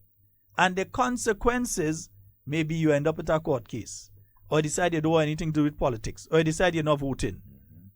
They know they can't get you to come onto their side, so they're trying to push you out from all sides, push you out from the entire thing. So do not allow them to be able to get you to respond how they want you to respond. Yeah? Different intimidational tactics that they will use, right? Yeah. And as they clearly say, on the day of election, right, they will basically humbug the line. They will clog the line. Good morning and welcome. Just slow it to hell down. What you guys doing? Morning, good man. You know, when you play with this people be being scampish, and the NPI have to be careful and understand the way the NDC work right now. I mean, they're working by spreading rumors on people's name, real tense. I mean, you wouldn't believe the amount of rumors on the outside there. And some people, I mean, I'm blaming somebody in NPI. Sometimes they would take it and run with it too. This group with let me just give a simple illustration, right? What I'm talking about. This I mean, number of time I've been on the radio clamoring for water for our animals on in Savannah Swayze. Because the river being contaminated by the sulfur spring, and then during the dry season, the cow don't want to drink it. Miss Ann checked me. She told me, well, she gonna give me a drum, you know. So I said, who's gonna full a drum? She said me, well, I see if I full a drum and all the ones coming in and take water there, well, you might cause a problem. So we need a pipe. Then Pamela checked me. She said, we go work on a pipe. We went on Nawasa came, look at the side. Nawasa say, well, bam, they can't put pipe there because people are going to take the water and use it, whatever. So Nawasa can allow for that. Then we came up with the idea to take the water from the river. Right? And we farming that day ready to me and Hockey and them, right? So we're going to take the water straight into Shambo, and then all the farmers could tap into that, whatever. So Pam says she's going to write a proposal and go to some funding agency and just get some money, which was a brilliant idea. So we formed that group, yeah? So I say, you know what, Pam, you have farmers in the place. I better take everybody. Everybody can join the group. NMP, NSC, whoever, join the group. There was this particular farmer in Shambo. He's an activist for the NSC. So we asked him to join the group also too. And he being in the group, he just keep asking questions. But we tolerate him for a little while because we realize, well, he's a farmer and he's been there for a long time, and we need him on board to at least help out himself. The people from Barbados came down here together with officials from the Ministry of Finance, and we had a meeting down in the Shambo area. So we all there. It was a kind of rainy day too, and we brought the farm, and they look at the luscious green forests, the amount of land that need to be worked, and they were really, really happy. You could hear they talking that this is a brilliant idea. It's a climate fund project, and they wanted to fund that immediately because it was a brilliant project to fund in that area, a rural area. So we came back now on the main road, and we wanted to show them the sulfur spring where the water does mix so that the animals can really drink from that. That same farmer from the Shambo area, that NDC activist, tell him he think an ex-farmer does poison the water higher up. So you need to show them his land and the water in his area to see what it is. Well, I don't know how the people get caught up in that talk. We want to show them the water. And that day, I remember till the rain fell, so the water in the river might be a little bit muggy, a little bit down. Yeah. But it still convinced them because they wanted to help so much. They were in the helping mood, So they went down there with him. That's in the trace. Right in the roundabout in Plainsday. There's that trace go down inside it. So we all went down in there. We drive in there and maybe to reach to a river, and then we had to cross the river. But Palm didn't have boots in our foot, and I didn't have boots, and the other guys in the group didn't have boots. But he had his slippers on. And then people had their boots in their foot, so they crossed the river with him. And we wait on the guy to bring my people come, we can't find the guy. So we go back around to the sulfur spring. Then we saw them come today. So we wrap up the whole thing there because it was a bit late, and Pama had to go to a meeting. So lo and behold, right? Pam tell me that people come back and ask her about the land and all kind of thing, question about the land. That's why the government had to go back and purchase the land now. They said farmer, right, who is a strong NDC activist, right, who been there from so long. NDC government never helped him, right? He been farming there for so long. Tell them people on him, while they take them and go wrong, that the land no belongs to them. So don't help them. Don't give them that project. Yeah? That's what you want them to tell us people on them, that the land don't belong to us. Just for politics. Just for politics. Because you feel that if that project comes true, it's going to look too good for Palm. But see, again, that's an individual who is putting their party before their country. The NNP always puts their country before their party. God first, country second, party third. You realize we start with our prayer, we move to the anthem, then we move to the party song, because that is what we believe, and that is how we, as a political organization, operate now, and will always continue to operate, and have always operated. No. But in their minds, it's more important for them to get their party, even with the incompetent leadership that they for themselves know, they know. But Definitely. they will push to get that incompetent leadership in place just because they believe that if they come in place, then they could fight, get rid of that leadership, who they want as a leader, and all man go benefit at a certain level while the country suffers. Now, and then the government now, which is even better, have to go and purchase the land from the owners. I think they're in process with that right now. But he just stalled the whole. Now, if dry season right now was really bad right now, he couldn't even farm right now because normally when the dry season is real bad, all know so it's a real hot sun. Yeah? Mm-hmm. God be this is not a little bit better this year. But let's look at how the farmer thinks. Let's look at how that NDC activist thinks. Help his own self. He rather crush the whole country. Because let's imagine the amount of farmers, right? The amount of people in that area will be benefiting from the project, right? And what I'm kind of amazed at, Miss Pam just come on the scene, you know, and she moving that so fast, and she working that so hard behind the scene, yeah. And we include the guy in the group because we want to make it an inclusive group. You know that we ain't watching no politics. We're just looking at it from a farmer's perspective, from the community perspective. People that work this land for a number of years can go in and work. Yeah? People were so happy when they see the land. They was like, wow, luscious green area. Everybody community, they were like, wow. Everything was just in place to just help the people on them. All right. And this man take them around behind and tell them what the land is now was, so don't help us, you know. Okay. You understand? All right, my brother. Have a nice day, brother. All right. But it goes again to what we've been saying, that these individuals, they see their party before their country. NNP supporters, we see God first, country second, then party, even party before self. Yeah? That's how we see it. Yeah? But you understand what they're doing. They know the leadership incompetent, and we're telling them, we could help all you. Just know election day, what you're doing. Is you and God alone in the polling station, you know. So you know you have to make a decision to either to sink your party or save your party. And you know the only way to save your party is to vote New National Party.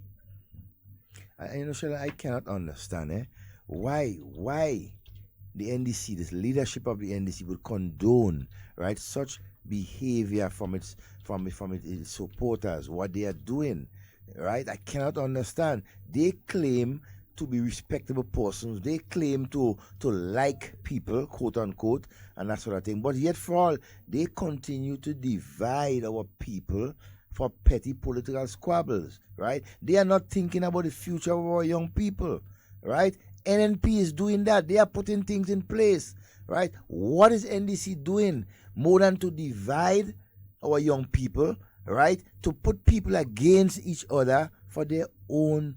I mean, I just cannot understand. I have a good friend. So a member of the NDC St. John approaches this friend of mine and tells them they're having this youth meeting in St. John last week and that they should attend. They said, no, I'm not attending that meeting. I'm a supporter of the New National Party. I'm supporting the New National Party. And I'm not really interested in coming to that. Well, who tell them say that was the worst abuse that NDC person could have started on that person. Start to call them stupid or you're dotish and they blind you and they use the thing in Haiti and they obey you and all sorts of nonsense and stupid statement. And after politics, you want to come and talk nice and so to me? Come on. I mean, we all Grenadians. Yeah. Good morning and welcome. Hello. Good morning. Good morning. Morning. Yes, good morning. You're live. How are you guys? Quite fine. We're good. Yeah, you're doing very well. And I just want to tell you to continue on that good path because there is a lot of provocation, trying to provoke anger. So we're seen as though we are the one that is not peaceable, you know. And we know that, you know, NNP know, as you say, God first in everything. And in this period now, in a Lenten period, you know, this is symbolic, you know, because we're preparing for Good Friday, Easter Sunday. We know that is the time when the Lord was risen, and he was risen for our sins, the obedience of God. So let us all continue to trust and obey and pray. Pray for our Prime Minister, our political leader. Pray for each and every one of our candidates. When you look at them yesterday, it's marvelous, marvelous grace. And each of our supporters, let us do diligently what we're supposed to do and go out there militantly and walk on election day with God on our side, care what they come with.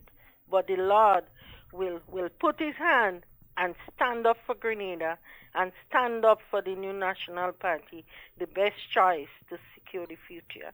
You guys have a wonderful day. All Okay, right, my thank dear. you very much. Good day. Indeed, huh? And you look at this thing and you wonder, they've been trying to get us into that confrontation. Do not get into, anytime you get into the confrontation, you have lost, because they have got you to do what they wanted you to do. So don't get into confrontation, right? We don't need that. Yeah, let me alone get in confrontation with them. We just go stay calm and wait until March 13th, and we go walk them. And some of them, they might be a neighbor, and they throw in word every day. They throw in word every day.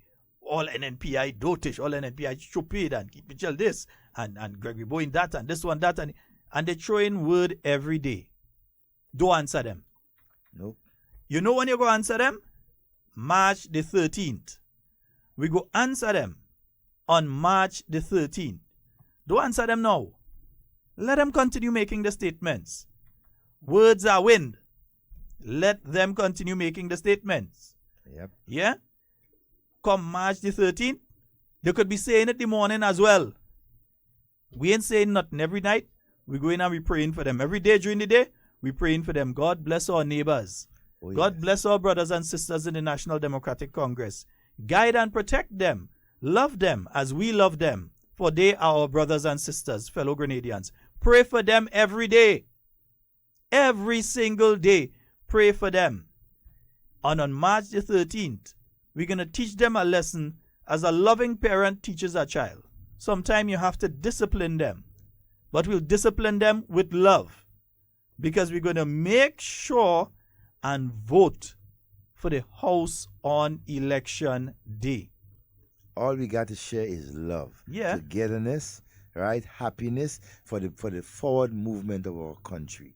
That is all we want. Even if we have to hold your hands on election day and guide you and say, look, I know you are NDC, but you know what? Think before you go into that booth, right? Just think of the future for yourself and your family, and you will make that the best choice for yourself. Good morning and welcome. Good morning. Good morning. Good morning. I'm just calling to say congratulations to the 15 that was chosen to represent the new National Party on March 13. And I pray God that they will be successful in the election. I just want them to know that no weapon that form against them shall prosper. Just keep strong. All right, my dear. Have a good day. Same to you. Bye-bye. You. Yes, indeed. Yeah. So we'll continue to say it.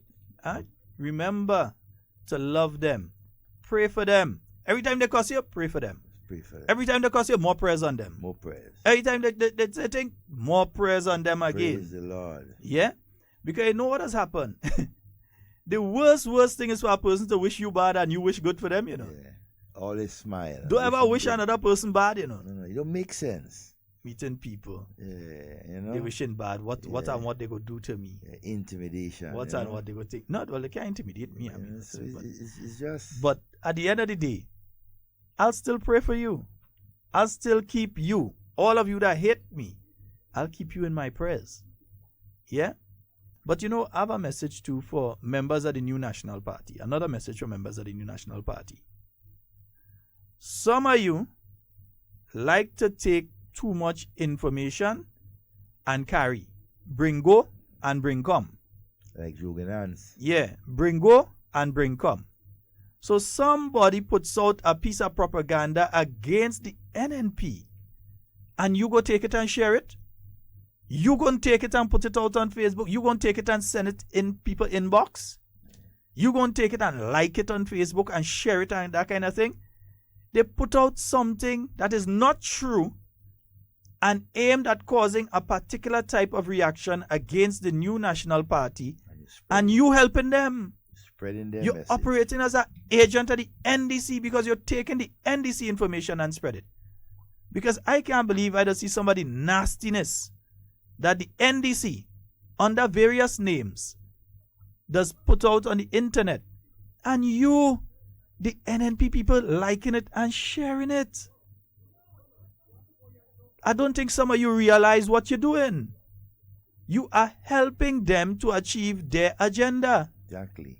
You're helping them. To smear people. When you see it, don't like it. Don't share it. Don't help them to spread it more. Wait there, leave it there. Leave it there. Don't take it and drag it. Don't be like no joking ants. Understand?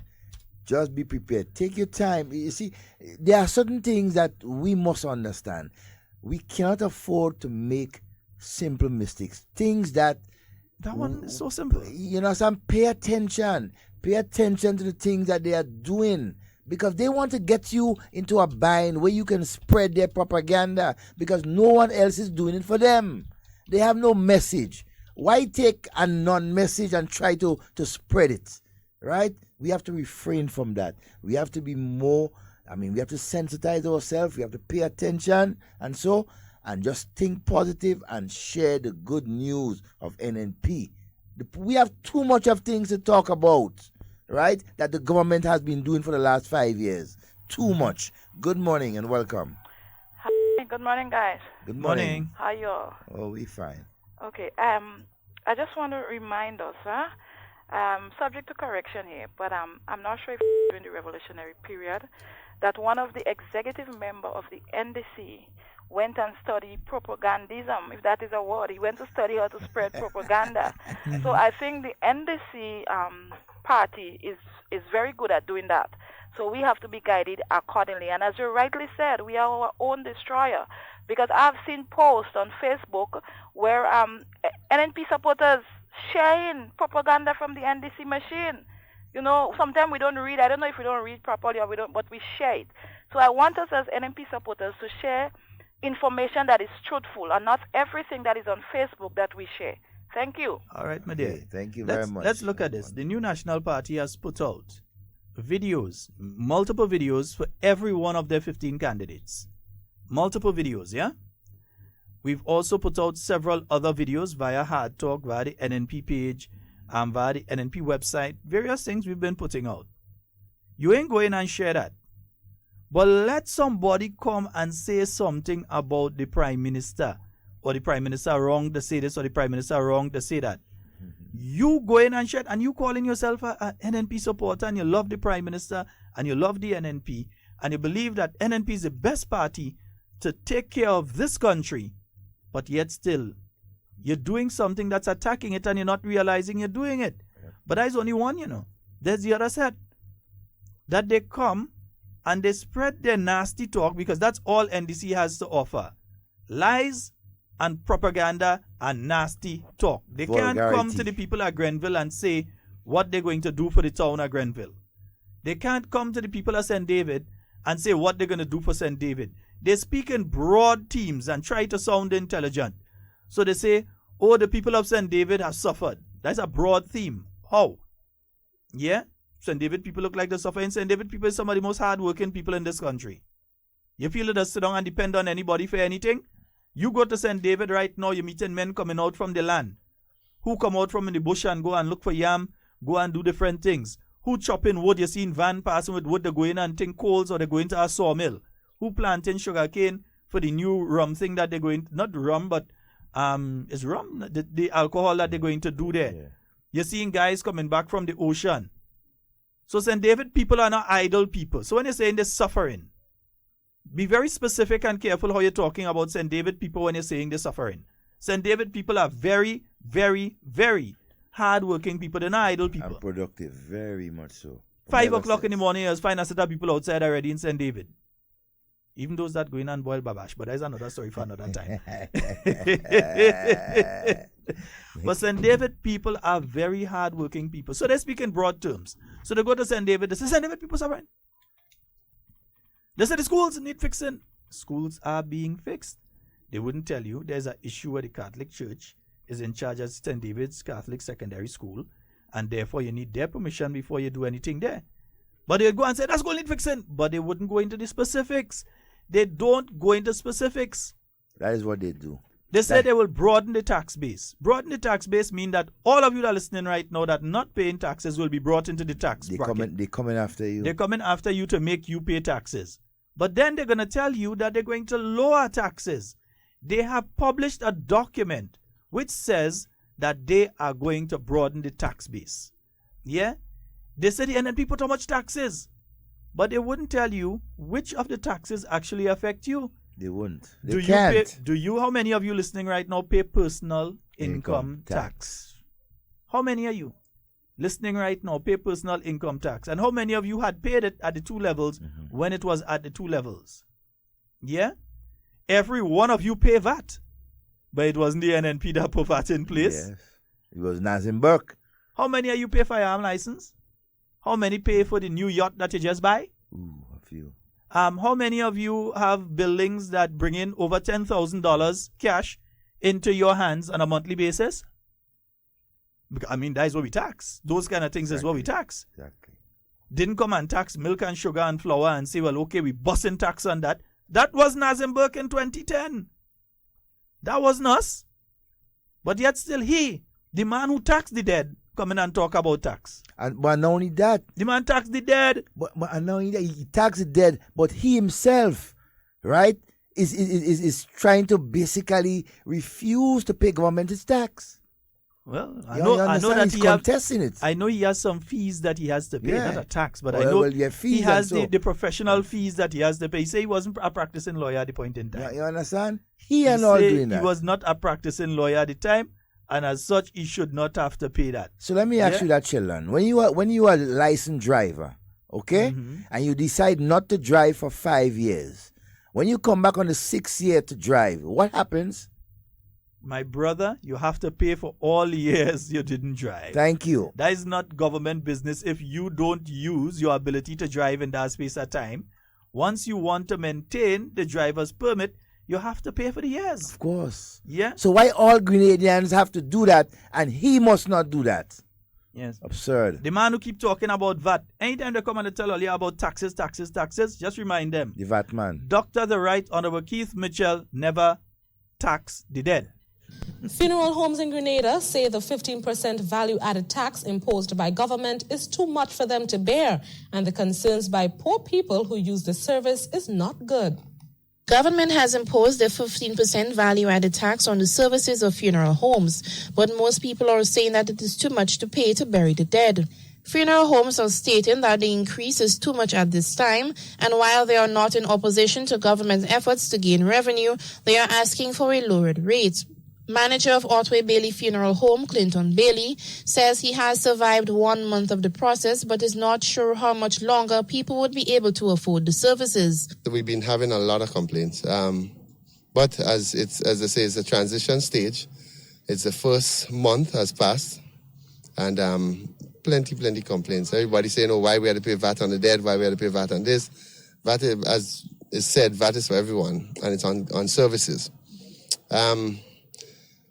On my personal opinion, it could have been 10%. He says the cost is tabulated on the services, but if one opts to do some work on their own, such as dig graves, that cost will fall on the individual. A normal funeral, about $6,500. You're looking at least about $7,000, about $900 in VAT. That's $900 extra they have to put on there. And the thing is, the government is always owing you. So they are using your money to operate, if I may say that. I hope I don't get stamped in the drain for this, but if you check it out, government will always be owing you money, and every month, it rolls over and rolls over. they're using your money to run the government. Manager of Wayne's Funeral Home, Wayne Archibald, also expressed similar views. I've spoken to people around the world and so on, and they're very surprised that they have a tax on the dead. So 15%, there should be no tax. But then, if there should be a tax, then there should be a little bit less than 15%. You see, this is causing, hardships to the families. This citizen says he too would appreciate some sort of decrease in the amount being paid to bury the dead. My view about it, they could go a little 10, and next year they go the 15, right? And then, because things are slow, the economy is down. Funeral homes say they have been forced to make increases of over $900 in value-added tax to some coffins. Eugenia Peters, CC6 Newsnight. Yeah, we didn't tax the dead. Not the us. Dead man. Not us. Families crying, two set a cry. One set a cry for the dead, the next set a cry because they don't know where the money coming from to bury them. That was Nazem Burke. That was not Dr. Keith Mitchell. So I only want to talk tax. We could start from that point. The VAT that everybody pays was instituted by Victor Nazem Burke, 2010. V. Nazem Burke. Yeah, that was not instituted by the New National Party, Yeah, but everybody, school children going and buy the little sweetie and thing by the corner shop. All of them paying that. The little parlor paying that. All of them. Everybody paying that. Isaiah here, you just pay tax, eh? Yeah. Paying tax. When you take daddy money and go and buy a little Concord and biscuit and them kind of things, so it's tax you're paying. Children pay VAT. Mm-hmm. But they're talking about how much taxes and so. Yeah. So, professional fees, the same professional fee that Senator Burke find himself tapped with, and he promising to sue me since the beginning of 2017 because I made statements in relation to it on. What's wrong with that lawsuit? Naz's tax rules. Yeah, that lawsuit. But the only suit I seen is the one I put on the 14th to go and watch Doc get swaying. Yeah, anyhow. Yeah, we swayed him in on the 14th one time. There's no time with that. Yeah, time to waste. Yeah, sway him in on the 14th one no time. No time to waste. Yeah. You see, because it's a continuity of what is going on at this point in time. Yeah. Progress. But I'm saying that if they want to have that tax discussion, we could have it. I was in Parliament, so nobody is coming with any dumb arguments in front of me. I was one of the persons that were in Parliament when these things were passed. For instance, professional fees. So the amount of money for operation on a yearly basis that a doctor pays, the fee was increased. The fees were increased for engineers and lawyers and that sort of thing. Lawyers, like Senator Burke and his wife. Lawyers. Yes, so the fees were increased for those categories. How much are you fall in that bracket again? Because they're trying to make it like it's 33 taxes imposed on each and every Grenadian, which is not true. It is a lie. It is false. Blatant it is lie. Just a dotish statement for anybody that has sense to make. It's dotish. Yeah? It's dotish. And then I hear the talking about, the latest one. They're pushing gas price. Yeah, they've been talking about gas price. And the gas price high, and the gas price this, and them don't bother gas price because they this and they that, and all kind of thing. Brother, the gas price went up to $17 under the NDC. Right now it's at 15? Yeah, 15. Yeah, it's been higher. It's been higher. And I want them to tell me that I'm lying here. That the price of gasoline in September 2012, just a few months when Parliament was on lockdown, right? Parliament was on lockdown. Yeah, so we couldn't ask no questions. But the price of gasoline in Grenada in September 2012 was $17.15 a gallon. Diesel, $17.17. Kerosene was $13.07. Wow. In October of that same year, 2012, the price of gasoline was $17.09 and diesel was $17.11. And in December of 2012, gasoline was $15.61 and diesel was $12.40. So it was even higher then than it is now. And they try to tell you, well, why the price of gas so low in St. Lucia and the other countries? One, St. Lucia measuring in liters, not gallons. So when you hear to say $6 and this, They're talking not in gallons, they're talking a different measurement scale, liters. And a liter is less than a But gallon. Dum Dum and friends wouldn't tell you that. No, they wouldn't educate you on that. Dum Dum and friends wouldn't tell you that one country using gallon, the next country using liters. That's the first thing they would not tell you. And one is more than the other. Because they want to make that into a major issue. The second thing they would not tell you is that those other countries subsidize the price of gas. In other words, the government does not take taxes on it, and in some instances would even make payments towards the suppliers and so on to keep the price of fuel artificially low.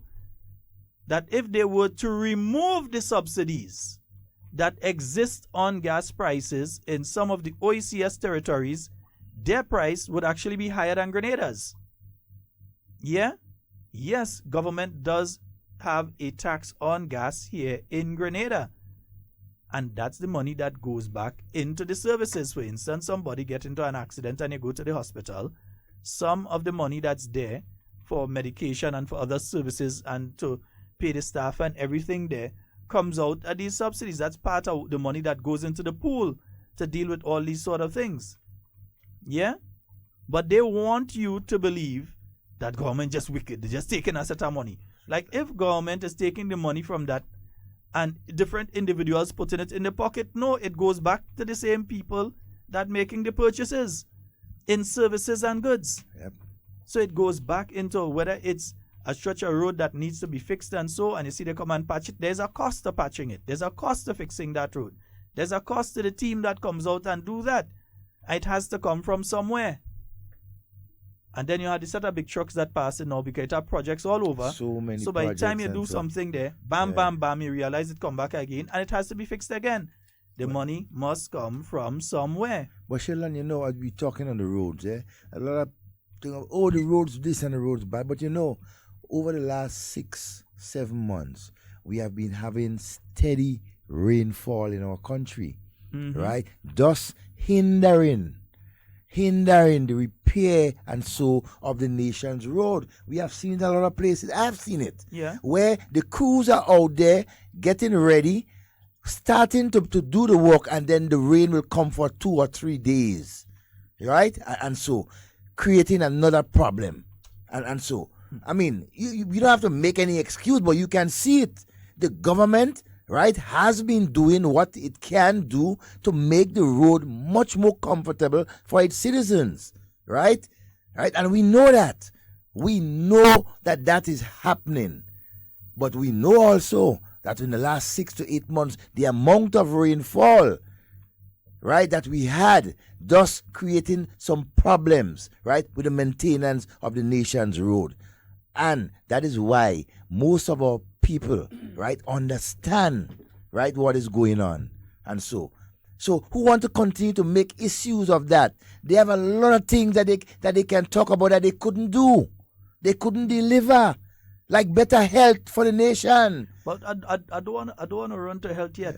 I want to finish on gas price. I don't want us to leave the gas thing yet. Let us finish on this gas thing.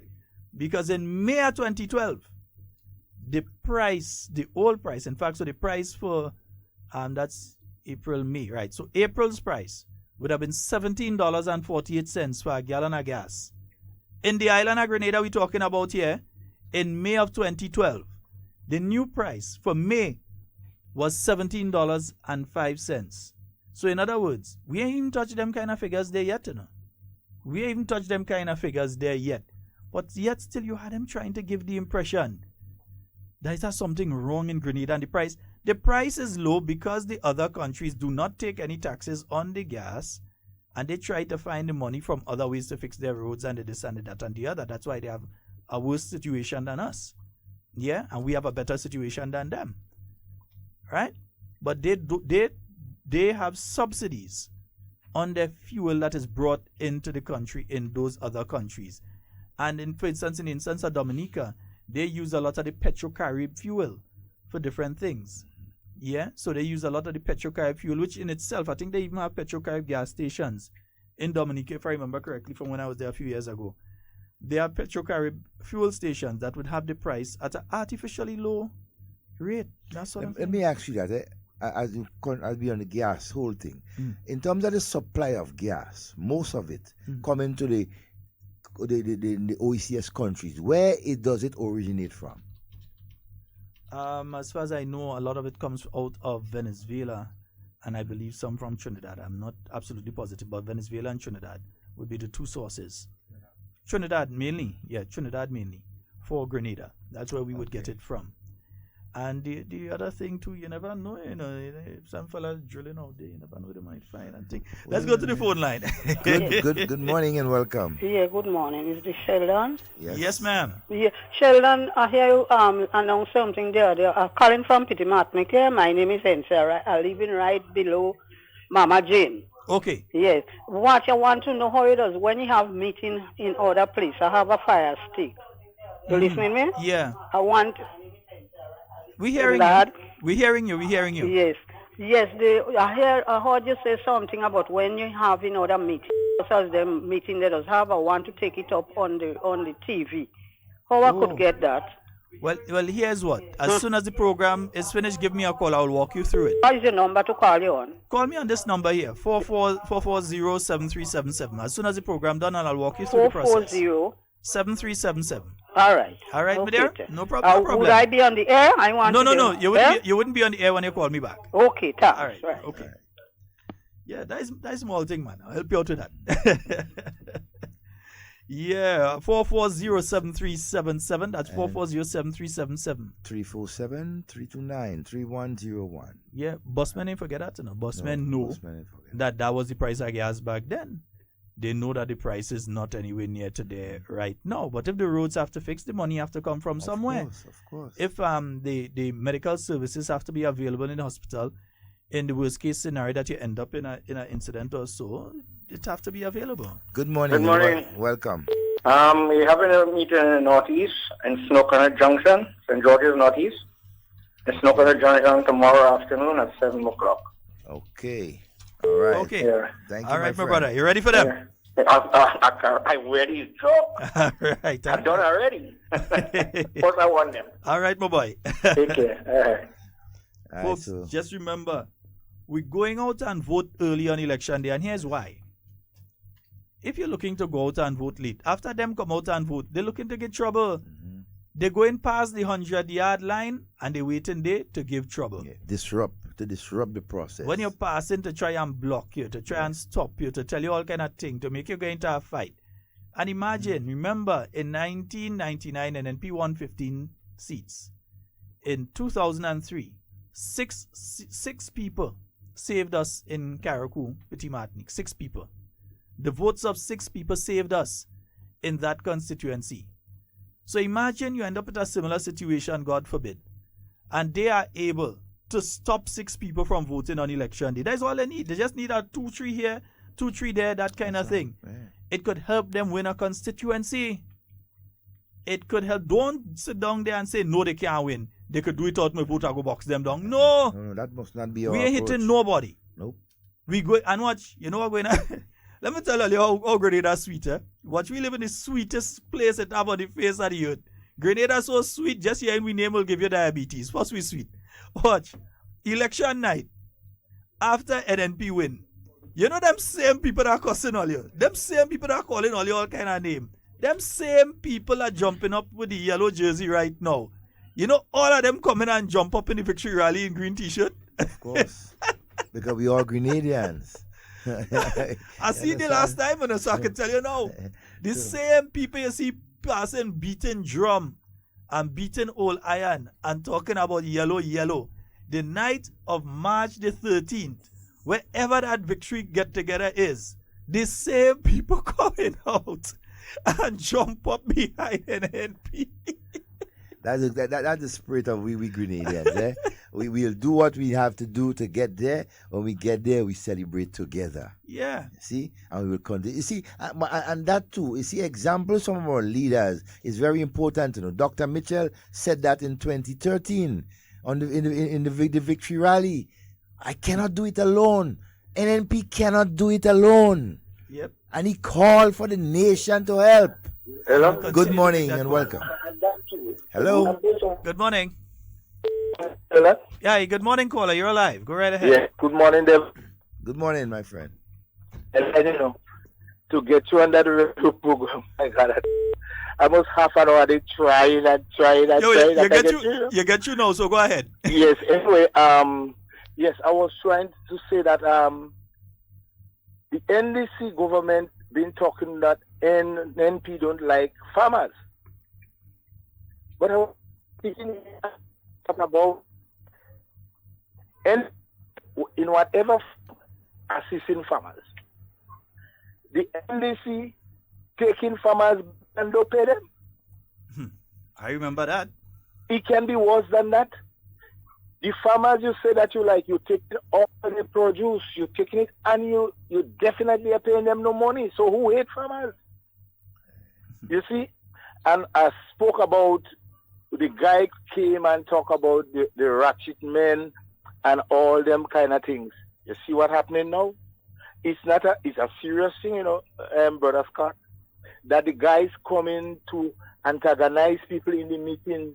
You know, I mean, that's real dread. And then you have the people who want to talk about discipline in politics and discipline in life, want to invite the Prime Minister to speak and all them kind of things. And at the end of the day, they ain't saying one word of what happened presently. It happened once, twice, three times, over and over. They make statements. So we have to have we eagle eyes open, prepare ourselves to do what we're supposed to do, vote. We're not in violence at all because these people have God, and you know, when you know your work, you're going to get your reward. So this is what we're waiting to celebrate now. The rewards from the hard work from the Prime Minister and the team of people and other Grenadians that involved to have Grenada as sweet as it is today. Bless you all. All right, my brother. Good morning. Yeah, tell you, man, what, Jay. First Grenada sweet. They say that all the water around us, you know, it's kind of concentrated with sugar. If you try to boil it, you ain't getting salt, you're getting sugar. First we sweet. Tell you, election night, the same people that are getting on all kind of thing now. Don't watch them no hard face. Themselves coming and jump up in the victory rally at the end. And we go have a big one, eh? Because we go give them a nice blowout again. So you have a nice one. Yeah? But in order to get it, remember, you have to vote and you have to make sure and mobilize. As I just say, juke the vote out all the way there. Juke it out. Juke the vote out. Every vote. Bring them vote out. Remember, 6 votes in Carriacou saved you from having Tillman Thomas as Prime Minister when Hurricane Ivan hit. 6 people in Carriacou saved Grenada. 6. I nearly celebrate because I was there. Yeah. And nearly. We have to be so thankful. Cannot afford to be complacent and make these errors and mistakes. Again, we cannot afford that. Good morning and welcome. Good morning. Hello. Hello? Hello, good morning. Am I calling the wrong place? You're calling the program. There's a program? Yes, my dear, go right ahead. Okay, well, no, what you're saying there, that happened already in River Road, you know? Mm-hmm. That happened already in River Road. The same NDC people come and jump up in the band? Yes, and the Prime Minister shake the young lady hand. All of us Then Grenadian. All of us is Grenadian. All right, then. All right, my dear. Wonderful. All of us are Grenadians. Because, you know, I might be supporting one, you supporting one, but at the end of the day, right, the government that wins is all our government. We have a caller. Good morning and welcome. Yes, good morning, Brother Devon. Morning, Brother Sheldon. Morning. Good morning, my friend. I'm just calling from South St. George just to thank all who would have turned out yesterday to support the nomination of the candidate. So on behalf of the candidate, Brother Nicholas Steele, I'm calling to say thank you to all who would have turned out, and even the after session that we had at the party office, we thank you for staying around and supporting and socializing. And more importantly, we want to invite you, the residents of the Frequency area, to a meeting this evening at Circular Drive, 6:30 p.m. So all are invited to come and hear about plans for the further development, continued development of South St. George. All right, brother. Right. Thank you. Thank you, my friend. Yes, indeed. So South in the house, Circular Drive this afternoon or this evening. Yes, 6:30. And then Grand Roy in St. John. In St. John. This evening as well, huh? Yes. Good morning and welcome. Good morning. Hello. Hello. Hello. Yes. This is Sheldon Scott program. Sure. It's your program, but Sheldon Scott here. You go right ahead, caller. You're live. Huh? You're live. Go right ahead. Yes. Sheldon. Hi. I find it time for you to stop. All right. Bye-bye. Maybe you had nothing to say. For the time you call like that, I know you come with something. So we ain't going to bother to waste the time. 4407377. That's the number 8. Tomorrow we have a guest on the program with us. Huh? We've got a guest on the program with us tomorrow. We have the Honorable Peter David. He's going to be on with us tomorrow. Yeah, Pedro. So he will be on with us tomorrow. All right? Candidate for the tongue of St. George for the NNP. Yeah. Okay, that one dropped off. 4407377. That's 4407377. Talking about candidates and nomination and so, Sheldon, I understand that in St. David's on yesterday, right, there's a particular independent candidate who had to get support from NDC to make the 6. Yeah, it's not here alone. One or two others are the same problem. You understand? So imagine that. NDC people at the poll and thing and give the man 2-3 people to make sure he make the 6 and thing. I wonder why is the objective. Yeah, but anyway, she get through. So St. David's people will not be deterred. Oliver Joseph is the man. Good morning and welcome. Hello, good morning. Good morning. Morning, Sheldon. Morning, Devon. Good morning.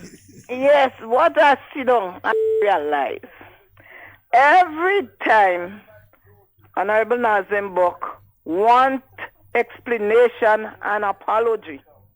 But up to now, since 2013, when he closed Parliament unknown to Grenadians, he don't make apology to it up to now. Grenadians are still waiting on it. So why now he want to have debate with Dr. Mitchell? Up to now, he don't make the apology. Grenadians are not dog and cat. You want the vote now. Why you want the vote and you can't make apology? The dearest time for electricity, gas, and other things was during 2008, after 2008. But we know the year 2012, you had gas prices And they spiking still, all at of the things $17.48. expensive. You couldn't get work, and they still cut the road workers' pay. They still cut down the road workers' pay. I was heartless. Thank you. All right.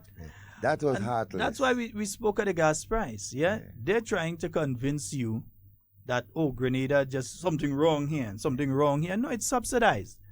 And then when you're measuring in gallons is one thing. When you're measuring in liters is the next thing. Different measurements. It's like you're checking your speed in miles versus your speed in kilometers per hour. Miles per hour versus kilometers per hour. Yeah? When you might be thinking, okay, you're going, you cross 60. Yeah, boy, 60 kilometers 60, per hour, boy. yeah. You're going about 40-something miles. You know, starting to going. move. You know, start to move. Yeah. So it's the same thing when it comes to that. But you have dum-dum and friends. Because you see, there's a certain class of people that want you to be uneducated. They believe you're uneducated. They believe you're dotish. They are what my good friend Kennedy Budlal calls the veranda NDC. These are the people who will pick up a phone, put on a hoity-toity accent, and call a radio program and try to belittle everybody that does not share the same view as them, not only on politics, but on any issue. As far as you don't share the same view as them, they consider you to be dotish and stupid. And they only want you, without asking, without questioning, without looking for any factual basis on it. They want you to believe everything they say and follow everything they say. So they just say things. But you know why KB calls them the veranda NDC? You will never see these people outside there campaigning on behalf of a political organization. NDCites, all you know that. You just hear their voice on the radio calling and saying all kind of thing about other Grenadians. Saying the most nasty and vile things. Some of them like they want to fall down. But when it comes for the activists of the NDC to go out and campaign, Devon, you know you ain't seeing them. They lazy. You ain't seeing them. Not only that, they don't have the capacity to have a face-to-face conversation or engagement with an individual on a personal level. It's a phone call to them is impersonal, so they could have that phone conversation and not have to deal with all the other aspects of human interaction. That is a That's the difficult kind thing of for them because to these do. people don't like people. They don't want to interact with people. See, So they can't they bring down the self, as they say, bring Yeah. down the self to come and talk to me and you. They wouldn't do that. So you ain't going to see these people and them. They sit down, they take a phone and they phone around. These days, they've been popping up in everybody inbox. Yeah, Vote NP, vote NDC, vote NDC, NNP bad, vote that's kind of thing. They've been popping into everybody inbox, and they've been doing these kind of things and pushing these kind of agendas around the country. And even some of them based in the US, but if they come here, they don't go in town and take a bus. They go and they rent a vehicle and they ain't going in town. They ain't passing by Cami and buy a drink. They ain't going by Chucky and buy a roti. They ain't passing by Nancy in the morning and buy a little sandwich or something. They ain't going in town by a nuts man and buy a pack of nuts or nothing. They ain't interested in that. They see themselves as too good to go and do them kind of thing. Because they see themselves as better than you, higher than you, more intelligent than you. That's why they always calling people stupid, this, that, the other. And Dum Dum and his friends like that, they want to keep you at a certain level. So they would tell you straight, don't listen hard talk. Don't listen to them other program. Don't listen to them. We go listen to them and tell you what they say. You understand? That's how they operate, huh? I heard a gentleman on a radio this morning making a statement. And So it's a gentleman? I'm not sure if it's a gentleman. How can have people climbing poles He seems these to days have too, a man voice and so on. And you can't take chances, eh? Sometimes you have a heavy voice and you think he's a man, right? But you have to be sure. You have to see them to know. But I heard that individual making a statement this morning, right? Encouraging Grenadians, more or less NDC supporters, right? That when the ballot boxes leave the polling stations, they want them to follow it. Wherever it go, follow it. Even when the police stop you, bypass the police. Nah, you see that one? They're in problem. Bypass the police, right? And continue, even if you get arrested. And so, continue to do what you do. Imagine that. Somebody's on the radio encouraging Grenadians to break the law. Follow the police. Follow the police and the ballot box. That is a breach of security. If you follow the police, you take what you get. and you encouraging fellow Grenadians to be involved in such type of action. What in the hell you guys will do next? If it's outside 2 o'clock in the morning climbing pole, you expect to be involved in all kind of come things. on, you climbing pole. I don't Somebody know said pole. somebody said this. They think that Mr. Dowden is about to enter the Olympic sport of pole vaulting. Pole vaulting. Yeah, pole vaulting. That's what one of them fellas and them say earlier. You're going into But- pole vaulting. But he's a very short guy. I Or don't know maybe how like he the make pole it. vault. Yeah. Mm-hmm. But I'm still trying to figure out where the pole was and who pole it was. You know, That's because next thing all I want to put. it's, next thing, you have next thing Gren Leg want to write the man a letter and tell him, and endangering his life and other people's life when you climb pole, right? And so, oh, geez, me, you're not going to put me in some trouble. Let's take what would be our final call for today. I only want to put me in trouble later. Good afternoon and welcome. Hello, good afternoon and welcome. Good afternoon. Sheldon, Yes, my dear. the mister before that call, Mhm. I want to tell him he's not on the radio station. They don't sell Tic Tac. He's in the farmer's food. Thank you. You see, hand scratching, boy. What? Sorry, anyway, folks, yeah. So if they want to have that discussion in relation to fuel prices, we can have that discussion. You see, it's pretty easy to blah blah. It's pretty easy to run your mouth. It's a different thing to be an effective manager and do a proper job. Nazim Burke was given the opportunity as Minister of Finance on 2 occasions. The first one, well, a lot of question marks there. There are more questions than answers. I'm a soldier. I'm still waiting for my money. So the first one, more questions than answers. And the second time, oh Lord. More turmoil. Oh Lord. Lord. Grenadians all ain't forget, right? So when we're speaking about the fuel prices and they're saying, oh, they add this and they add that and they add that, even with that, imagine it's still cheaper than it was when he was Minister of Finance. So what you talking? It's still cheaper than it was when he was Minister of Finance. You can make something cheap by removing subsidies and by subsidizing it, yeah? Yep. And you can keep the price artificially low by placing subsidies on something. Yeah? Subsidize it. In other words, let's say you have sugar coming in. Government decides it's not going to take any money on sugar, any taxes on sugar, and the price of sugar could come down to next to nothing. But then there's the flip side.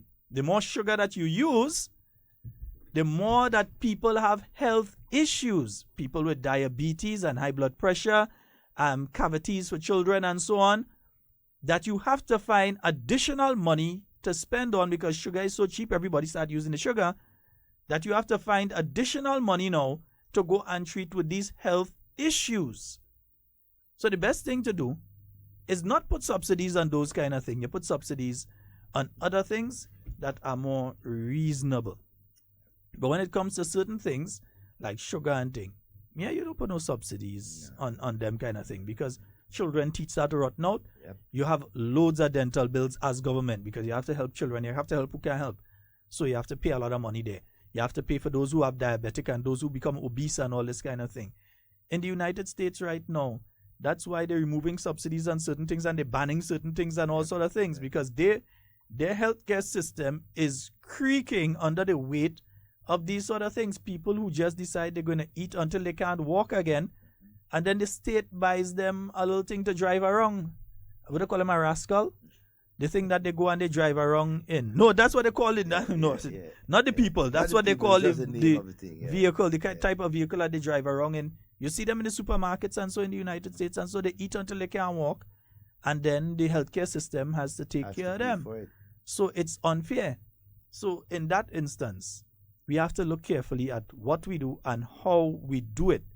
Yeah, there's not a stupid talk you hear from them other people and them about, oh, we had to do this and we had to do that and the government wicked. No, we'll speak the facts here. All right. So anyway, that's all the time we have for our talk today. That's all the time. Yeah, Karaku on Saturday. Yeah. Oh, I think I saw some information in the chat there. Teddy Bear, good morning, sir. Yeah, I saw some information in the chat there in relation to Karaku. Oh, here it is. Yeah, the MV Amelia, it's leaving this Saturday, boarding time 9 a.m. Boarding time is 9 a.m. Don't reach there 11. Don't play your coming 10:30 and calling and saying, hold the boat for me. The boat boarding time is 9. The boat leaves promptly at 10. It must leave at 10. If you're not there at 10, you miss the boat. And that is enough time to get down to town. Tickets cost $20. Check with your constituency offices. The Osprey, that's leaving on Saturday as well. Boarding time 1 p.m. And that's from the jetty right in front by the fire station there. All right. From 2, it departs 2 p.m. Boarding time is 1 p.m. It departs 2 p.m. in front of the fire station. I'm not too sure on that time. We'll have to double check that time. I have to double check the times on the Osprey because that time is not feasible from what I know. All right. And also the ticket cost, I heard something different. So I'll double check that. Right. But so the Osprey will also be going up on Saturday as well. I'll give you the proper information in relation to that on tomorrow's program. Remember, tomorrow we have the Honorable Peter David, just nominated as the NNP's candidate in the town of St. George. Yeah, he has a certain lady deciding right now. She's saying, what this thing, hurry up and come so I could go back to practicing law. Yeah. She crying. Yeah, a certain lady. She want the thing finished fast. She want to collect she cocktail now so she could go back and practice law. Anyway, that's all the time we have for our talk today. Oh, hey, I just want to remind all, every movement as NNP supporters, as Grenadians, let's stay calm. Stay calm, collective. And call Peter Francis. He have all them cup and all kind of things. And call Peter. Peter Francis. Peter Francis. All the cups and all the badge and the all kind of other thing. All kind of shoes and thing. All kind of thing. All kind of thing. Just call Peter Francis. Look up in the book, you go see number. Call him. Mm-hmm. Just tell him hard talk. Tell you. Yeah. To call him. Yes, as we said, that's all the time we have for our talk. It's been wonderful being here. And whatever you say, whatever you do it safe and secure. What are we talking about? We want to be speaking to and with you. Not about. Peter on my mind. Peter Francis on my mind. After a powerful nomination day, the new National Party candidates are ready for your vote. Tuesday, February 20th, was the first step towards the restoration of pensions, the implementation of national health insurance, the building of over 600 houses for Grenada, further expansion in tourism, and the creation of hundreds of more jobs. The Dream 15 is ready to take Grenada to the next level. On March 13th, come out and vote the new National Party. Vote competence. It's not really complicated. Elections are about choices. On March 13th, choose to keep Grenada moving forward. Mark an X next to the house. Vote competence. Vote NNP.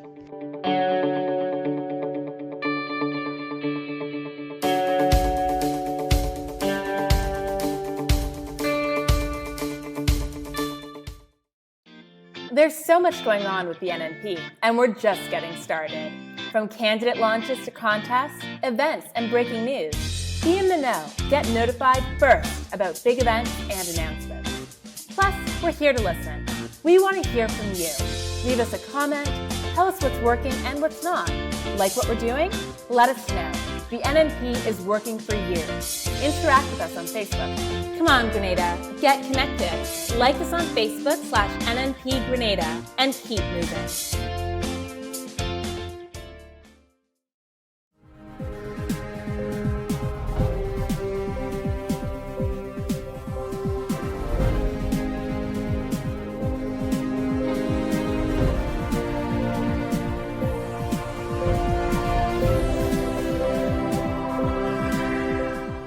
45 nominated as candidates for March 13th general elections.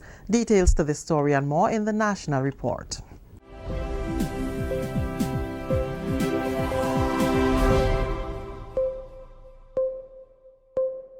With the National Report, I am Leslie Ann Johnson.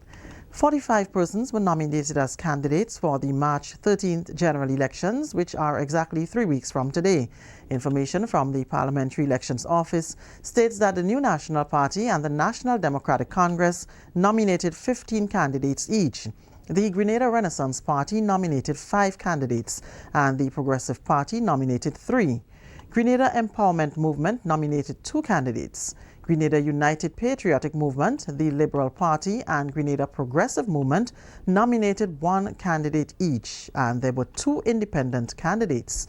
All were upbeat and confident as they took that important step on Tuesday, nomination day. For Prime Minister Dr. the Right Honourable Keith Mitchell, this is one of the best elections that he has had an opportunity to contest, judging from the level of support shown. This could be the last time I'm doing this. It could be. Likely, so it's a very special morning in every sense of the word. But I'm, of course, privileged once again to be nominated by the people of the constituency to contest this important election. Peter David, the candidate for the Tongue of St. George, describes it as an enormously gratifying feeling having the support of so many. He's appealing for all to exercise their democratic rights on March 13th. So I think the main task over the next 3 weeks, because it's 3 weeks from today, is to ensure that everybody who is registered to vote comes out to the polls and vote. And I think that, there are some people who may want to say, well, boy, we win already. No, we didn't win yet. We win on election night when the polls are closed and we have more people than the other side does. So yes, there's a lot of work to be done. I think that we have the majority of supporters. The task now is to ensure that they come out to vote. While much has been done, Tobias Clement, the candidate for St. George Northeast, says they must take nothing for granted. We'll continue to press the ground real hard and work with our people and touch base with everybody in St. George's Northeast, regardless of class, race, color, creed, politics. We will be touching base with everybody and to tell them that this is about Grenada, Carriacou, and Petit Martinique in terms of where we go as a country in moving forward. This is the National Report. More news after the break. This is a message from the Parliamentary Elections Office on the voting process. The elector enters the polling station and checks to ensure that her name is on the voters list. She then approaches the presiding officer, presents her voter's identification card, and states her name, address, and occupation loudly. The presiding officer calls out the elector's number on the voters' list so that the agents can hear and tick off on their own list. The poll clerk writes the elector's information in the poll book. The voting process is then explained to the elector. After placing her initials on the counterfoil, the presiding officer instructs the elector how to fold the ballot after marking it. The elector then proceeds to the voting booth where the ballot is marked. She then returns with the folded ballot as instructed. The ballot is handed to the presiding officer, who inspects it for authenticity before tearing off the counterfoil. She then inspects the appropriate digit of the elector to ensure that there is no electoral ink present. Once the elector has immersed her finger in the electoral ink, the ballot is handed to her in the other hand to be deposited into the ballot box. At this point, the poll clerk writes voted next to the name of the elector. The elector, having cast a ballot, is kindly asked to vacate the polling station. Prime Minister Dr. The Right Honourable Keith Mitchell has promised to move speedily with the implementation of the National Health Insurance following the March 13th elections. He made an announcement during his party's rally in St. Patrick on Sunday. The National Health Insurance Plan is geared towards making healthcare affordable and accessible for all. Dr. Mitchell says proper healthcare is not an issue only for the people of Grenada, but one that surfaces everywhere, especially during an election year. We have watched our healthcare system in this country over the years. Government go, government come. We have seen the fundamental problems.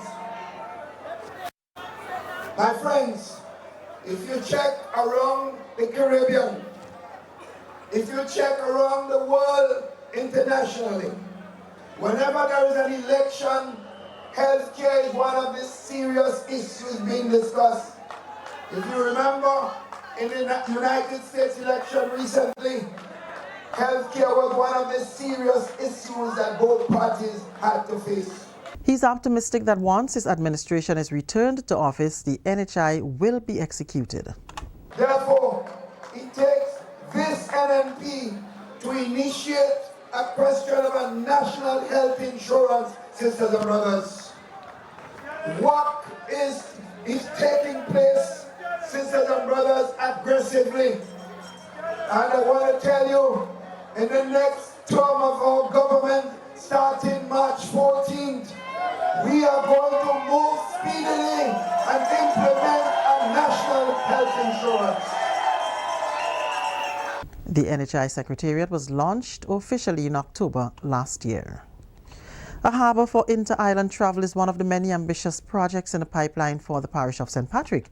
That's according to Mr. Anthony Boson. He says projects will be unveiled in addition to those underway, like the Sauters Breakwater project, which will transform the economic landscape of the parish. Very soon after the completion of phase 1, we will start the construction of a brand new world-class yacht marina right here in Sauters. Also, my friends, right here in Sauters, there will be a harbour for inter-island travel, so our people will not have to go all the way down to St. George's to get the Osprey to go to Carriacou. They will get the Osprey right here in Sauters, my friends. This is development that will be taking place right here in our parish. And that's the National Report. I am Leslie Ann Johnson.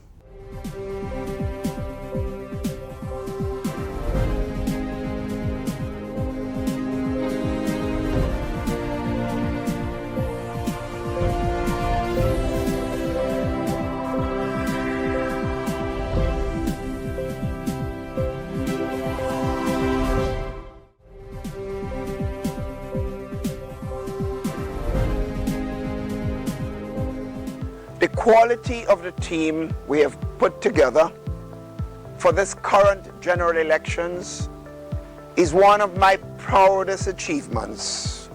This Dream 15 is made up of achievers and successful people and of members with a genuine grounding in their communities and inspired by the love they have for people.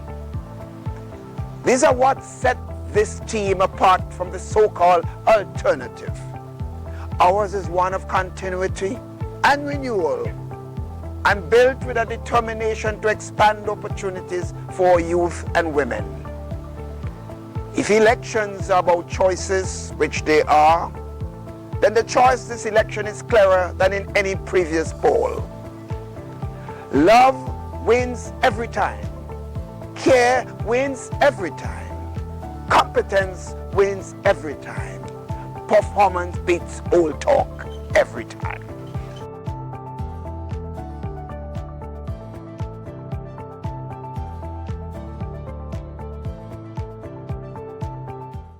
Who does run the country the right way?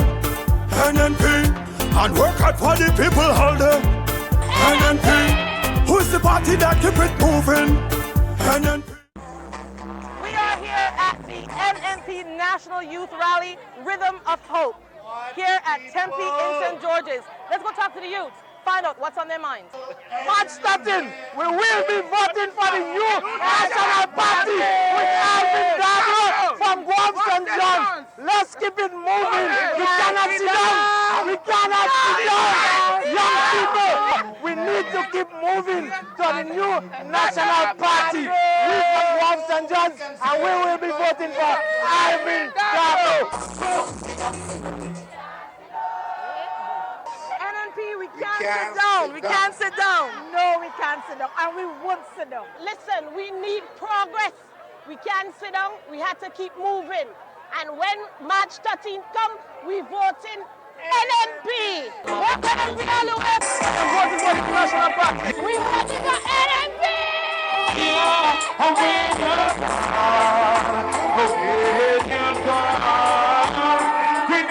The best is on election day, March 13th, vote for NNP, put an X by the house. I want you to know that at the end of the day, we have an election coming up. And despite all of the up and down the country have seen, we have not seen a better up than with this particular party. I can speak to you as a youth, I can speak to you as an educated man. We have a lot to look forward to, but it's up to you. So, do the right thing. Elections is about choice. What's your choice? My choice is NNP, all the way. Coming on March 13th, you gotta join me in supporting the party and supporting the future. I'm voting for the new National Party because I believe in the future of our country. I believe in the youth, and I know that Dr. Mitchell and his team of freedom fighters will take Grenada to its rightful place in the Western Hemisphere. So, let's keep moving. Yes, let's keep moving. Let's keep moving. Keep moving. Let's keep moving. We cannot sit down. We can't sit down.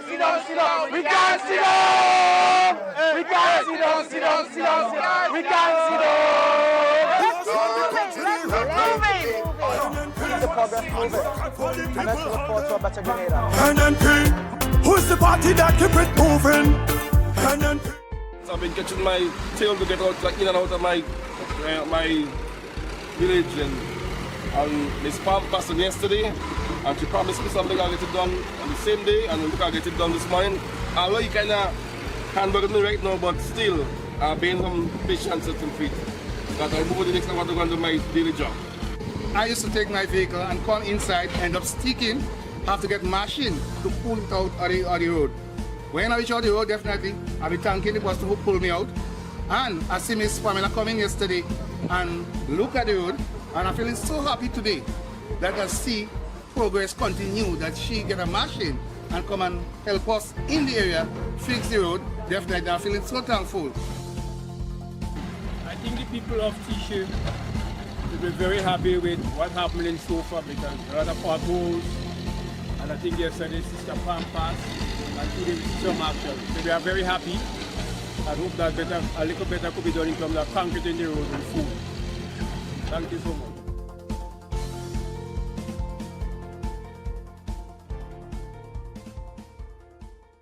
Stay up to date with all that's happening with the new National Party, NNP.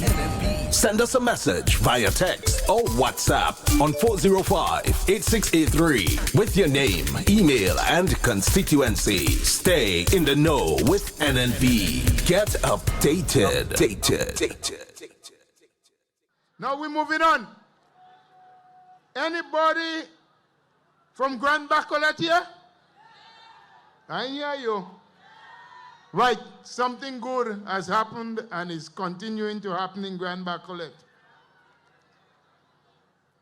Miss Nita Allard, I want you to lift your voice and sing for her because she has celebrated 100 years today from Grand Bacolet. So let's make some noise and sing. Happy birthday to you.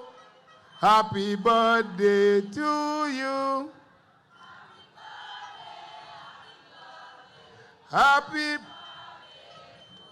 Don't ask her how old she is. She has made 100 years today. And we are happy and we thank God that she continue to have life. Now we're moving. Mr. DJ, you ready there with the music? I'm bringing to you now someone. We are entering an area where you must listen more attentive than any other time. I'm bringing to you a gentleman who's going to speak to you. He said, you doesn't know people better than those you was in bed with. I don't know. I don't know what he mean by that. But he's going to tell you about some people he used to be in bed with. And he's going to warn you about them. He said, NNP have a nice song that says, we know what we have. No.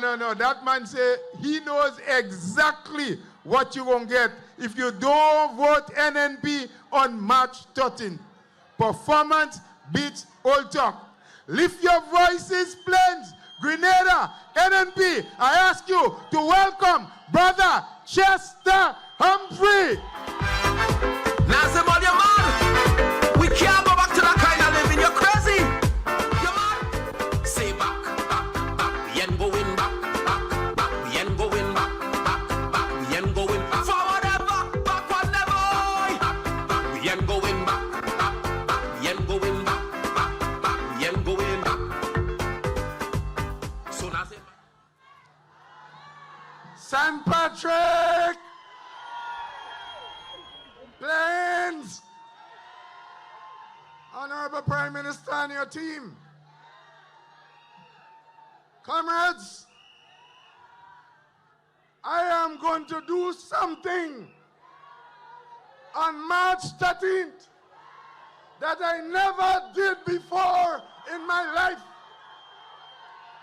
I am going to do something on March 13th that I have never done before. I am going to vote the new National Party.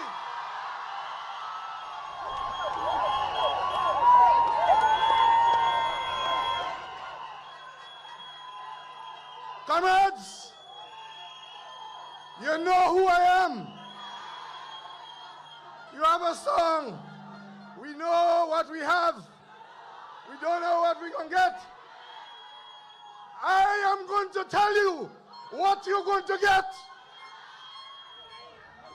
Comrades, listen to me. Listen to me carefully. We have two choices facing us. We have two applicants for a job. One applicant has been doing the work and has been delivering. The other applicant is applying for the job, and I am going to give you his previous job history, and you will decide whether or not you are going to employ him.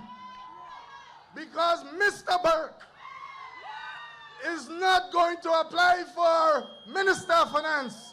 He wants to be the Prime Minister. You must decide whether or not you're going to gamble your future, or whether or not you're going to hold on securely to what you have.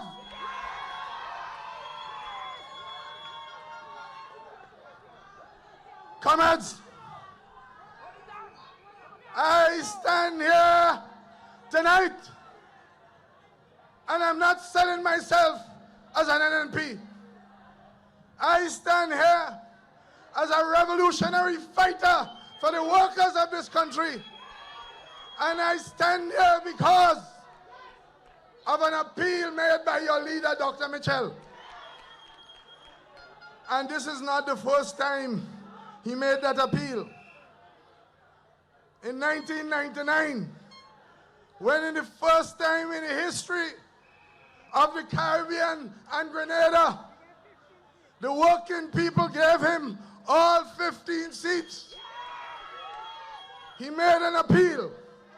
And I want you to remember, the then leader of the NDC, George Prison, went and worked with him after the election. Remember that? Good. They ain't called George a traitor. But they expelled me. They kicked me out. They threw me out. They gave me the biggest horn in my life. And then they jailed me. And after they locked me up in the police station, they tell me I am a traitor. Comrades, when they locked me up, I was fighting for the workers of this country. And I stand here today fighting for the workers of this country. And let me tell you what I got and what the workers got. Let's reflect. The new National Party enacted the Labor Code, the Employment and the Labor Relations Act since 1999. Remember that.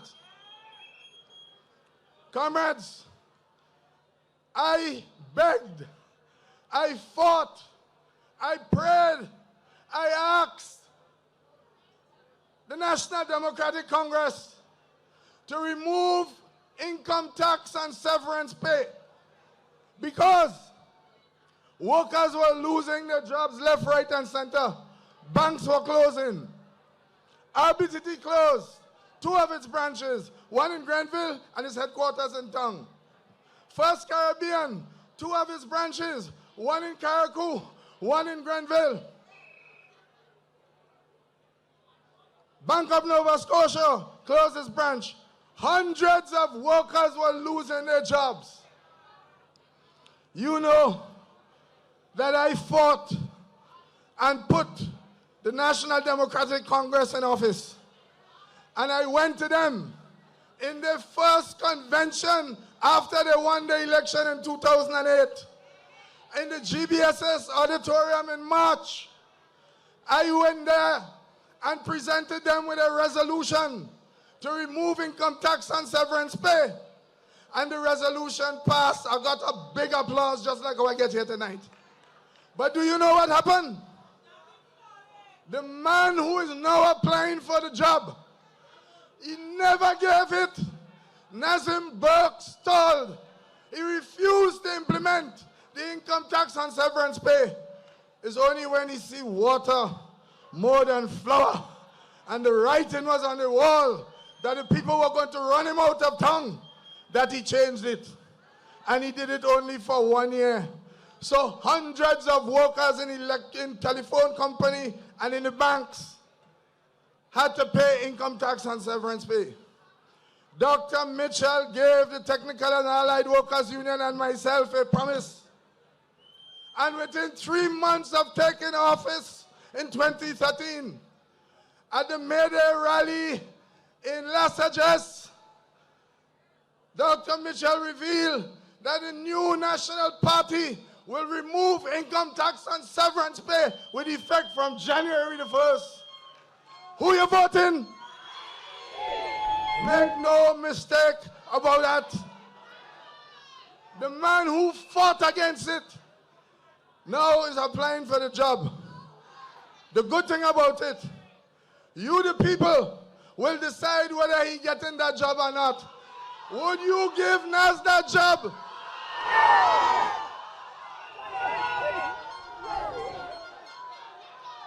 Comrades, let's keep moving.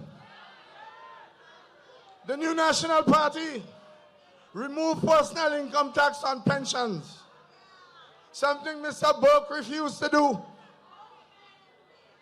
The new National Party removed income tax on NIS. Comrades, what about the social protocol that is responsible for this country succeeding in the fiscal reforms that it had to do? We spent 2.5 years negotiating with Mr. Burke to get that social protocol through to protect the jobs of the workers. Mr. Burke never reached an agreement with us. Within 1 year and 5 months of the NNP coming into office, for the first time in the history of Grenada, a social protocol was signed, and then we keep moving. Comrades, ask Mr. Burke, during the time he was in office, how many public officers did he make permanent? The answer is simple, 1 big zero. To date, as I stand here, the new National Party, and with the leadership of Lyden Lewis heading the Teachers Union, over 300 teachers have been made permanent, a problem that is over 40 years old in this country, the new National Party. Comrades, that is why I am here. Take pensions. Not too long from now, the Prime Minister will make an announcement. Because a problem which was started since in 1983, the new National Party is about to solve that problem, and public officers will have their pensions restored.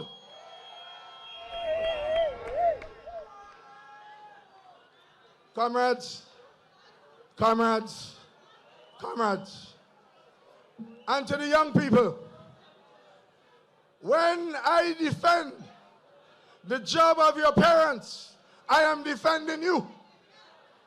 When I protect the job of your parents, I am protecting you. And therefore, when I call on your parents as workers to vote for the new National Party, I am calling on you to do the same. Comrades, after that long struggle with the brewery workers, 66 days, you remember when I had to go and lie down in front of a truck, a moving truck, and I said, take my life, I will defend the workers. We moved in the Parliament of Grenada to change the act so that that would not happen to the workers again. The matter was brought by me in the Senate. It was passed. Everybody voted for it. Now the bill had to go down to the House. In the House, with the NDC government, Nazim Burke was the leader of government business. And you know what happened? That bill never passed. Mr. Burke killed that bill. So Mr. Burke, what he did to the 126 workers in the brewery, could you vote for that man?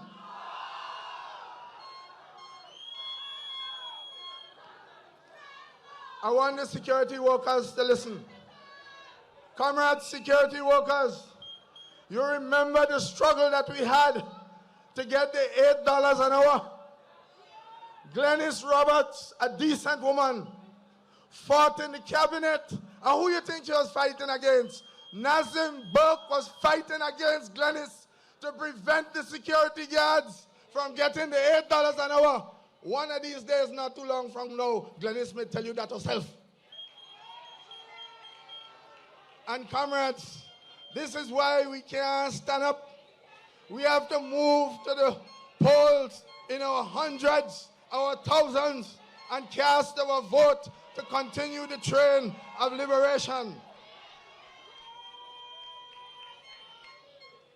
Comrades, I say to you, today, a historic day.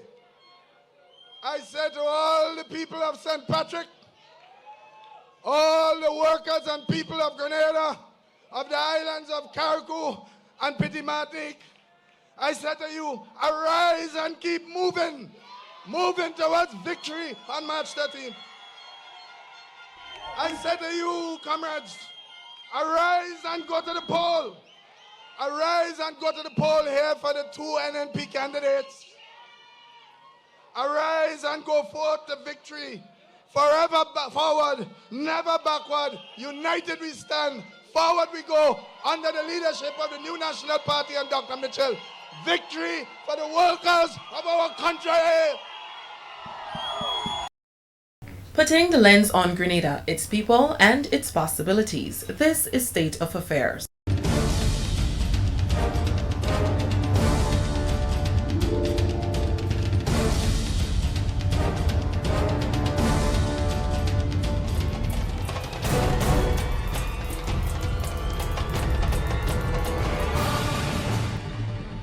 Reporting this week, I am Abigail McIntyre. Ministry of Youth Fly program continues to be a success. Here are the stories of those who are benefiting. Imani Hope trainees are excelling in their fields of training. Find out how opportunities have transformed their lives. And State of Affairs continue to highlight the pronouncements from the platform. See what is being said in this week's episode. Rakisha St. Louis, June Paul, and Delroy Louison all report from the Grenada Heartland when we come back.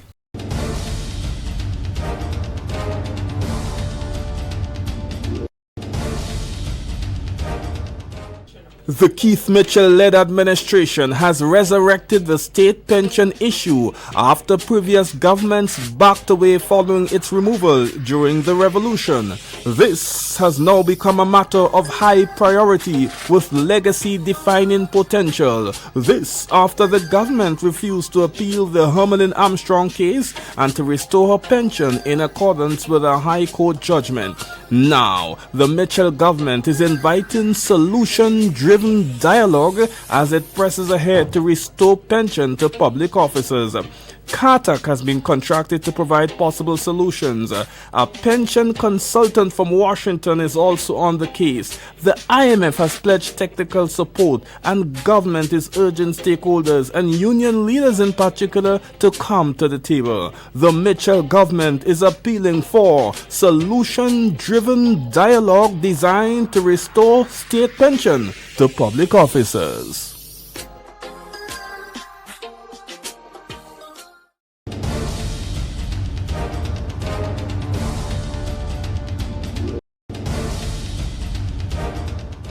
Welcome back.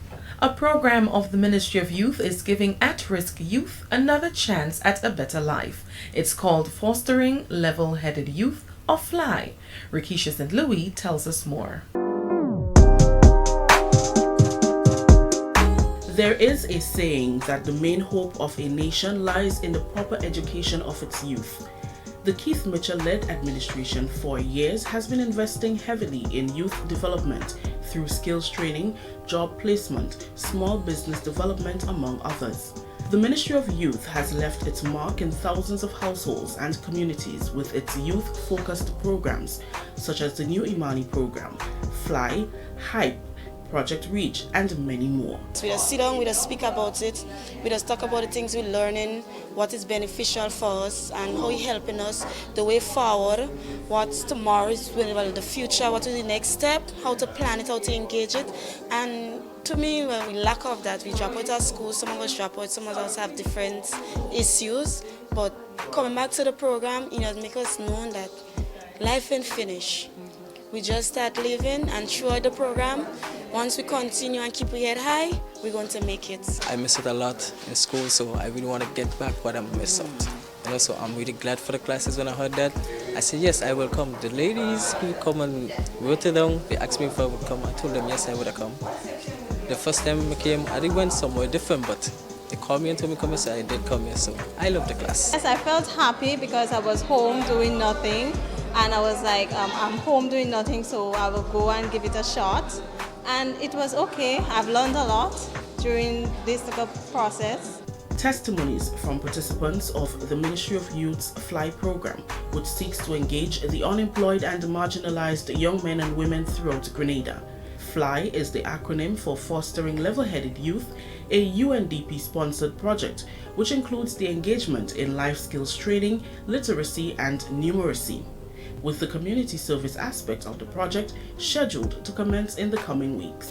A program like this helps to teach life skills, helps to teach certain practical skills, but most importantly, helps to empower our youth, to give them that self-respect, to allow them to be the change that they would like to see in their community, to allow them to recognize that people care about them, that regardless of their beginnings, they have a very productive and potential future ahead of them. So many times, as I said before, people have been trained and they just go back home and sit down.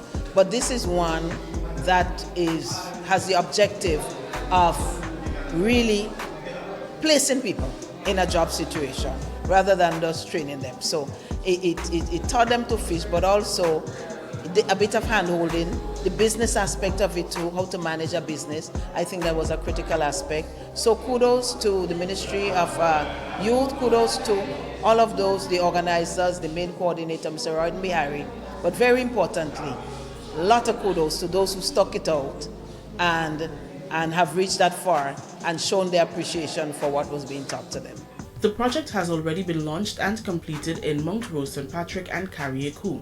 It is ongoing in Coast Guard St. Mark and Montou St. George.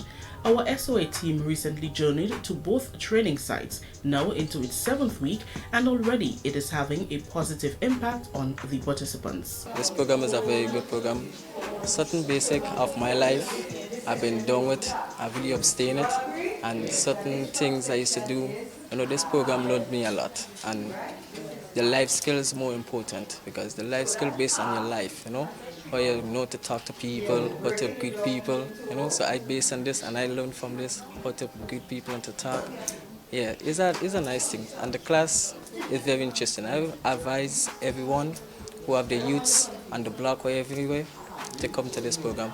Since I came in this group, it's been doing a lot for me. I would thank the government for bringing such a group for that, because my skills, my ability will come up more, even increasing, and in life skill I taught me a lot to control my anger and how to come out with people, how to move about, and I want to own my own business one day. That is with a small business coming. And you've been teaching me a lot, you've been teaching me all different areas, how to get there.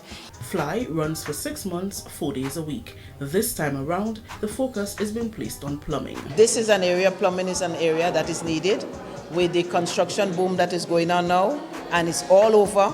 Public sector, private sector, government is doing schools, repairing schools, they have to maintain schools in terms of plumbing and other repairs. Hotels are going up. A lot of things are happening where they could get jobs, open their companies and get jobs. And every household at one time or another needs a plumber. So I think it's an excellent area. The fact that they are going to pursue general construction again is a good idea, because that again is a necessity. In plumbing, one day, later in life when I have my own house, my pipe boss, I know, I could do my own thing. I could do, I don't have to pay nobody again. But in the government and the ministry have done something really good, especially in the area of Montou. Knowing the kind of place Montou is, he have done a lot, pulling a lot of us from the streets, because a lot of us was on the block. I haven't had nothing constructive to do. So this has been a good program. There are plans by the ministry to expand the program. It is our hope that we will have more partners on board so that we can expand the program in 2018. Definitely that's one of our aim, and we can move to another community. We have gotten great feedbacks from the facilitators of the program as it relates to the developmental stages of the participants thus far. We have also received exceptional response from the various participants of the program who have also shared some very interesting information as it relates to what does it mean for fostering level-headed youth program, what it means to them as a person, what it means to them as an individual. Officials are happy that the change in lifestyle and personalities are already evident in many of the participants. To see the difference in their faces from the first day of initiating the program to today, of them speaking up in the class now, of the confidence they have, of their drive, newfound drive, that They always had.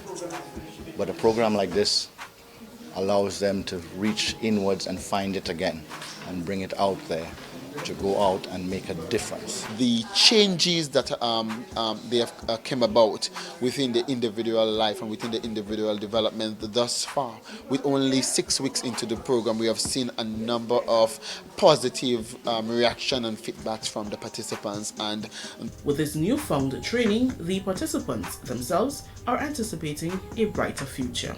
I would love to tell them, well, continue to get an education, go out there and get a good education, because at the end, if it might not, well, we know the government is helping us with the program, but one day we have to do it on our own.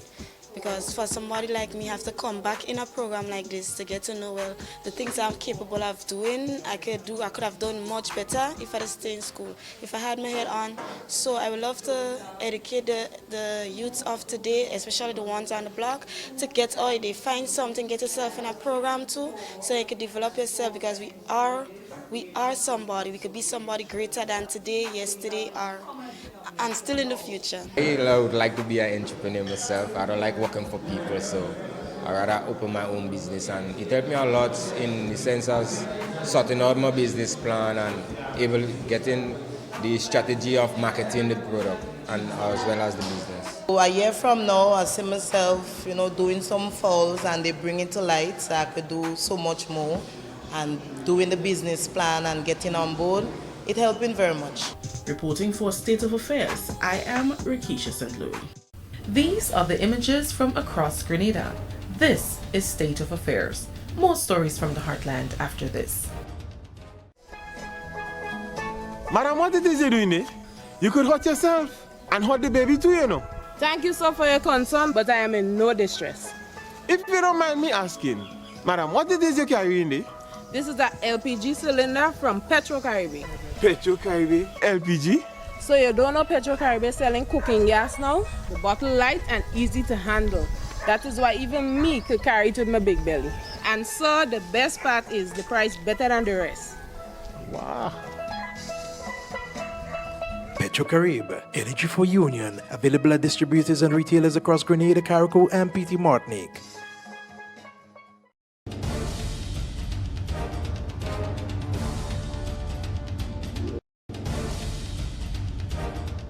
Youth Minister Senator Pamela Moses continues on her visits to Imani Hope trainees to see firsthand what trainees have been doing on the job. This week, Senator Moses visited the teachers at the Grenada Boys Secondary School and was pleased at their progress. June Paul reports.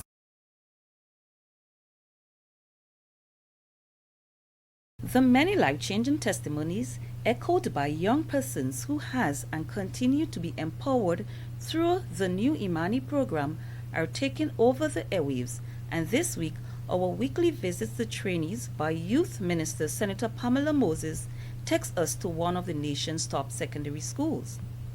The trainees you are about to meet are employed as assistant personnel in a number of areas within the institution and were recently awarded certificates in Caribbean Vocational Qualification, CVQ, and the National Vocational Qualification, NVQ, under the program.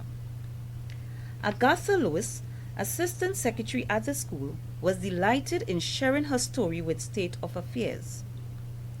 Ms. Lewis says she enjoys working at the school and spoke of her daily duties performed. Agatha shared on her achievement of success as a proud holder of a Caribbean Vocational Qualification CVQ in General Office Administration. Okay, I did office administration, general office administration, where I obtained the level 2 in the CVQ. My next step is that I want to get a higher level, because where I'm at now, I think is just for most likely an assistant. But the 3 would give me like a supervisory position. She offered a word of advice to other young persons. It's a great opportunity to obtain the level 2 CVQ because you get more exposure to things that you did not know before. Liberian Ms. Janelle Lewis, a proud recipient of a National Vocational Qualification NVQ certificate, is a multitasker at the GBSS and says she is pleased to be placed at the institution. it's been a bit challenging in terms of the classes and the up and down and stuff like that. But then having come to the end to get your CVQ or your NVQ, it's been worth it. Definitely worth it. Having been given the opportunity to train at the GBSS, Janelle is now thinking of further developing herself. Okay, so for me, GBSS is basically the step I am at now, using my office skills here to really improve myself, and mostly I might try for graphics because I'm really into computers and anything digital, so I might go for graphics after this. With the growing demand for knowledge in information technology at schools, the GBSS can proudly boast of a well-established IT room. Calvin Antwine, information technology teacher at the school, highly commended his assistant, Shawneel Charles, an Imani trainee attached to the IT department. He believes the new Imani program has had a tremendous impact on the quality of education and service offered by the school. At present, Charles is pursuing a CVQ in information technology. I must say it's an excellent addition to the support here in GBSS because, of course, you know, it's public school and computer repair costs can be so expensive. Sometimes we spend hundreds of dollars on one system. So now that we have our on-board support, yeah, he's always here. If any computer goes down and so on, he quickly repairs it and so on. So we always have our full complement of systems functional in a time of technology. In this case, I mean, the impact is known countrywide, but in my case of GBSS, I mean, it's good support that in the event that a computer goes down, we don't have to wait on the necessary computer store. We have an on-site person, so it can be up as soon as possible. The training component of the new Imani program is subdivided into 4 categories, namely apprenticeship or on-the-job training, direct skills training, enterprise or small business, and community development initiative. Upon completion of the training, the successful trainees are awarded a CVQ or NVQ. Ms. Giselle Dominic is one of the many young persons who have completed a CVQ in graphics designs and now holds a recognized certificate in that area. Giselle, an assistant art and graphics teacher with background teaching experience, says having completed this course landed her at the GBSS. It was a new experience, especially for the graphics design. I never thought that I would have enjoyed graphics design or had any idea that I would have been working in that field.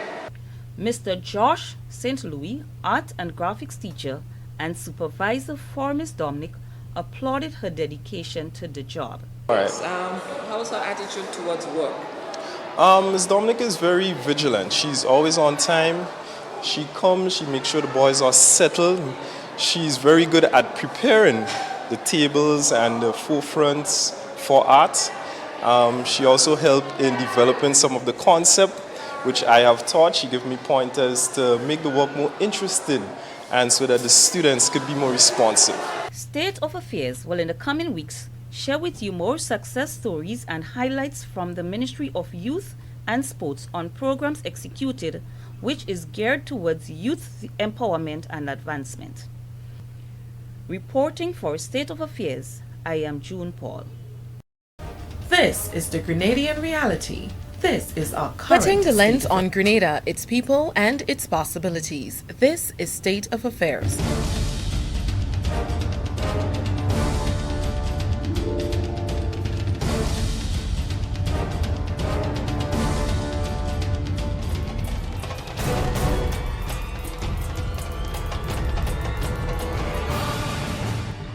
Reporting this week, I am Abigail McIntyre. Work progresses on the new Houses of Parliament building. See the development thus far. Youth Minister pleased with performance of Imani trainees placed at the General Hospital. Here are the stories of young people whose lives have changed for the better.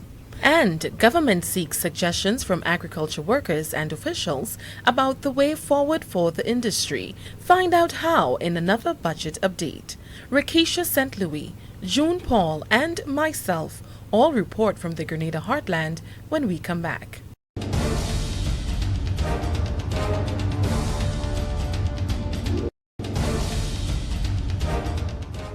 The Keith Mitchell-led administration has resurrected the state pension issue after previous governments backed away following its removal during the revolution. This has now become a matter of high priority with legacy-defining potential. This after the government refused to appeal the Hermelin-Armstrong case and to restore her pension in accordance with a High Court judgment. Now, the Mitchell government is inviting solution-driven dialogue as it presses ahead to restore pension to public officers.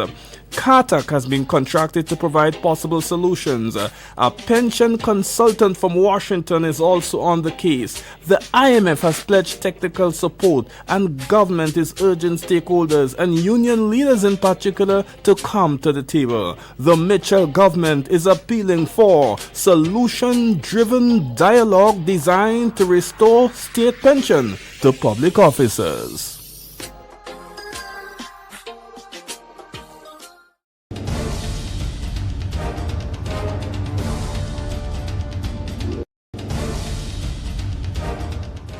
Welcome back. The Grenada Parliament's building is well on its way to completion. In this Rakisha St. Louis report, we learn of what has been done thus far and what's left to do.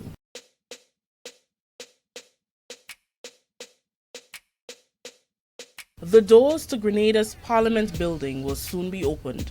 13 years after its original house was destroyed by Hurricane Ivan in 2004, the Keith Mitchell-led administration, with the help of a few of its allies, the governments of Mexico and the United Arab Emirates, is building a state-of-the-art Parliament building.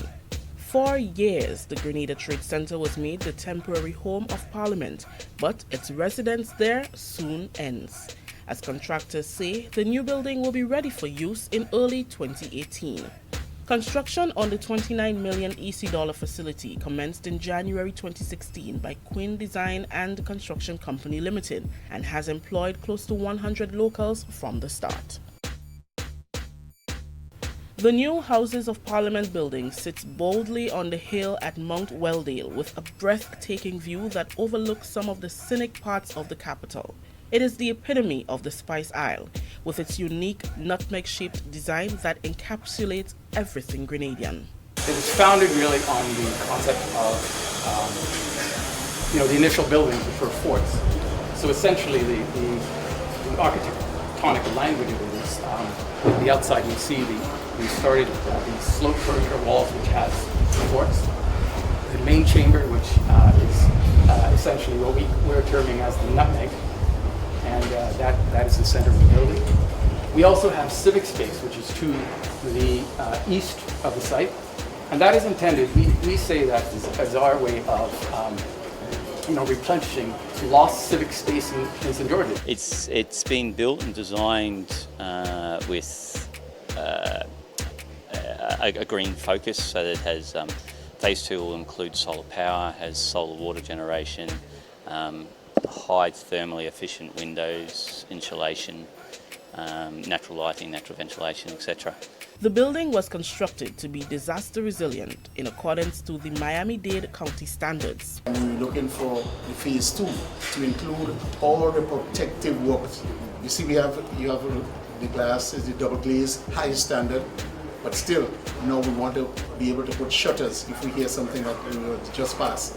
Okay, we should have shutters of the standard at level that will save the glass and save us from other damages. But in general, we feel that it will withstand. It's a Hurricane Miami-Dade County rated. It's the offices are steel structure, as you can see, and insulated walls.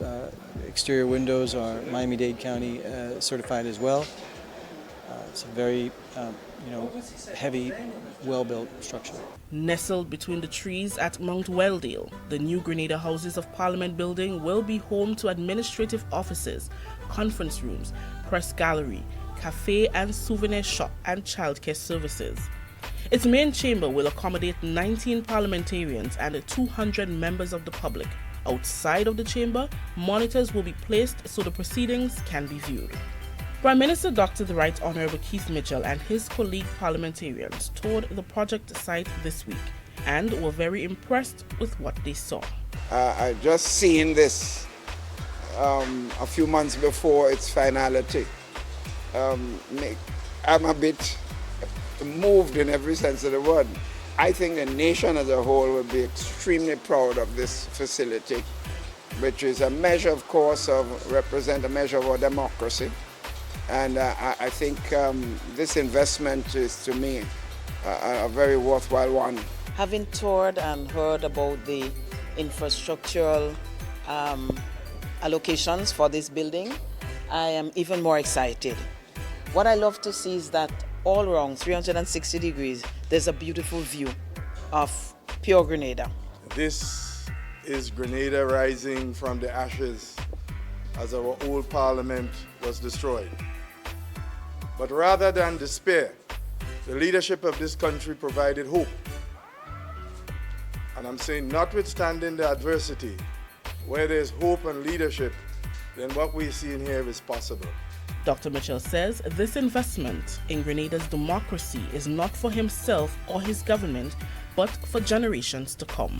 We are laying the foundation for our parliamentary system, which we expect to be a constant reminder of our entire history. And I'm really moved by what I've seen today, and I believe the population as a whole, rank and file of our people, would love to come here and see this entire facility, particularly when it's finished in its entirety. I think they would be extremely impressed. With the first phase almost complete, government has to seek additional funding for the second phase, which is scheduled to commence in January 2018. Estimated 1.5 to 2 million US dollars for all the things we spoke about. But today we've added those, so we now have to look for an additional, say, 3 to 4 million US dollars to put in all that's required in the building. And where we are at it, we are looking at donors. Remember, we have 5 million from UAE, 5 million from Mexico, some maybe less than about $1 million from Australia, and we know what happened with the Australian funding. So we are engaging other persons with the help of UNOPS to see where we will find this. And these are all grant monies that we're speaking about. And don't forget that the taxpayers of Grenada are putting in 10%. It is significant for us because, we are a small nation. Phase 2 is mostly external works, so the main access road, service road, car parking will go in now as part of Phase 1, so that will be in by the end of the year. Phase 2 is sort of peripheral work, so it's some of the landscaping, some additional equipment for inside. So we have the sort of fundamental ICT equipment, etc. will go in now. Judging from the look on his face, Prime Minister Mitchell is indeed satisfied as he highlighted the importance of considering every Grenadian in the completion of what he calls Project Grenada. We are lifting our country in every respect. I think the level of this investment is a clear demonstration that we see our governance system as extremely important. And everything we've done, the laws we have passed, the way we have continued to work together as a people with social partners working together, we lay a foundation for really Project Grenada. Not Project Keith Mitchell, Project Individual, but Project Grenada. Standing on the rooftop of the Grenada Houses of Parliament building, as you can see, it is not yet complete, but once it is, hopes are high that it will be a state-of-the-art facility. For State of Affairs, I am Rakisha Sandui.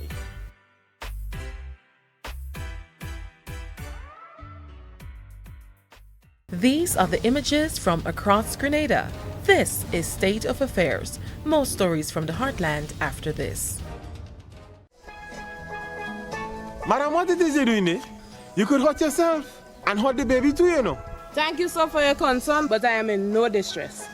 If you don't mind me asking, madam, what it is you carrying there? This is the LPG cylinder from Petro-Caribe. Petro-Caribe? LPG? So you don't know Petro-Caribe selling cooking gas now? The bottle light and easy to handle. That is why even me could carry it with my big belly.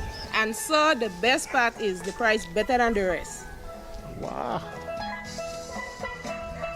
Petro-Caribe, energy for union, available at distributors and retailers across Grenada, Carriacou, and PT Martinique.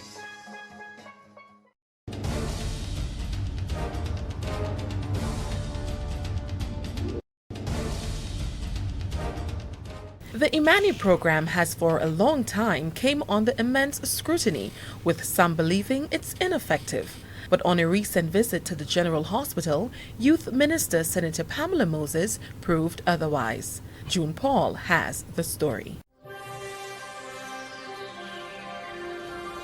Senator Pamela Moses, Minister of Youth, last Friday met with Imani trainees and HOPE participants at the workstation at the General Hospital.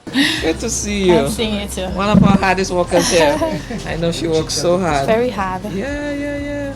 Well, you know, I told you all I would come by to visit. Okay. You know, and we're here today because, like I told you all when you came to visit me, that I wanted the nation to know how hard you all work here.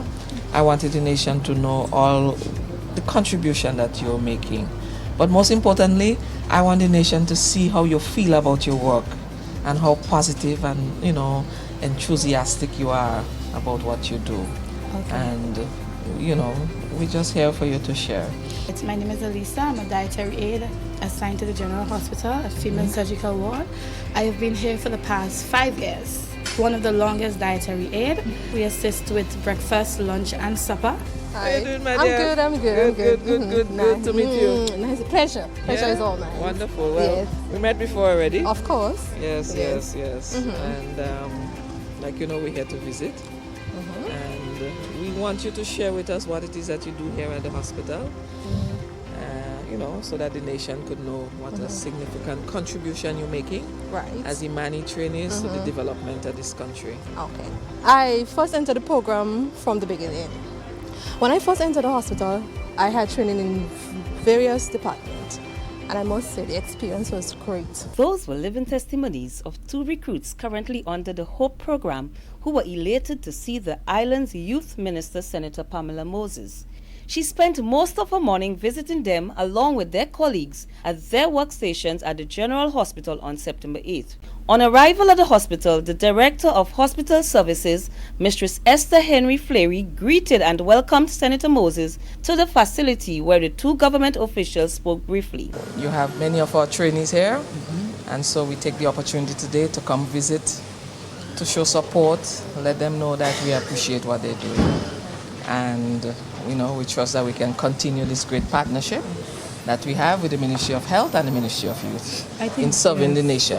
I think this is a welcome opportunity that you should come here to see where the trainees are placed and the type of contribution that they're making to the strengthening of the healthcare services and in particular the hospital. Mistress Fleury spoke of the training opportunities the hospitals had provided for the Imanis over the years. Over the years, we have had in excess of 400 trainees passing through the hospital from the program.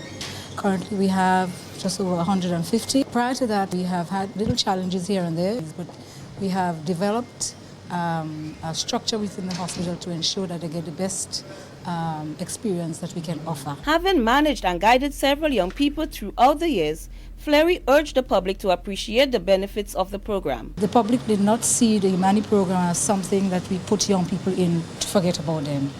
They do get the opportunity for employment if they do very well, and we try to encourage them to do well. The healthcare is not static. There's various areas that they can move on to. We've had some that's gone into nursing.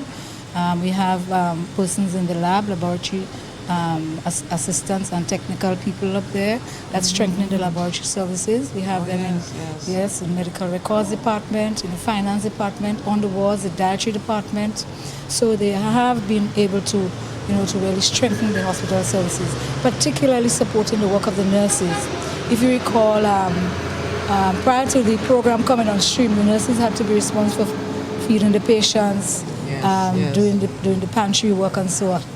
But now nurses have been relieved of that by the inclusion of the dietary aides who support the patient in terms of making sure that they have their meals on time.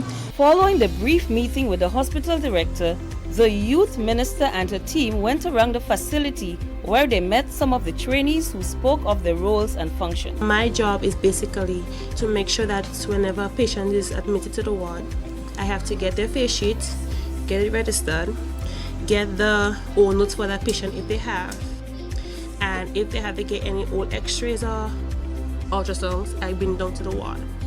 sometimes I will liaison with my supervisor at the records department, and she will say that there's a patient has died. I will make sure I get it signed by the doctor and make sure that it is correctly done and bring it back to the department so the funeral home can get it in time for the burial of that person. We are very proud of you. Thank you, ma'am. I'm a housekeeper at the hospital.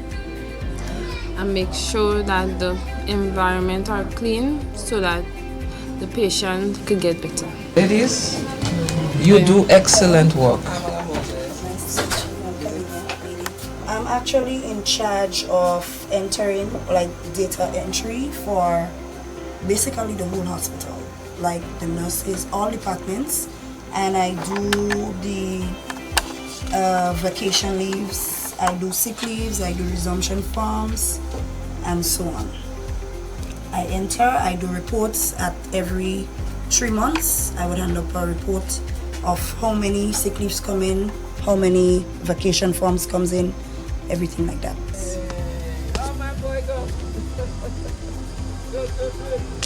It's been a great joy for me, for the most part of it, because I get to meet other people and see what goes around in the hospital itself. Yeah. Knowing that this is your field lady here, how do you feel meeting her and seeing you at work? Great. I'm happy to see you here as well. Marlon, you now do carpentry, right? Yeah. Remember when you started, you were on our work brigade? Yeah. Yeah? Helping to build houses in St. Patrick's East. That's what you were doing. And you realize how life is. You're now at the hospital and that's what you're doing. Yeah? Yes. I know at first maybe, they may have been reluctant to do the construction work, because they would have started off as he would have started off as a member of our work brigade. I'm very happy for you. And I know I get to do most of it for myself now. Okay. All right, so have you gained a lot of experience now in building and stuff? Yes. Hope you'll be able to build your own home one day. Yeah. You may hear people have so much negative to say on the program, and then coming into the hospital and delivering, you must have different views now. Of course, we're all humans. Of course, I had my doubt about the program. But coming here gave me that positive impact. I say, you know what? I know what I want, and I need to survive. But you see that God above? Great God. He's a great God. And I'm here, and I'm enjoying it here, I must say. And being here, I enjoy my work. I look forward to coming here every day. First of all, a lot of people would discourage you about the Imani. A lot of people would throw talks that, oh, the Imani this and the Imani this. But we can't focus our lives based on what people say. It's very important that we take bold steps, because it's a very, very good program, and I encourage everybody to come in and do their best at the program. I was kind of skeptical about the program because I heard about the program before. It wasn't actually Imani, but I heard about other programs that was established and failed. So I was kind of skeptical, but I'm like saying to myself, you know what?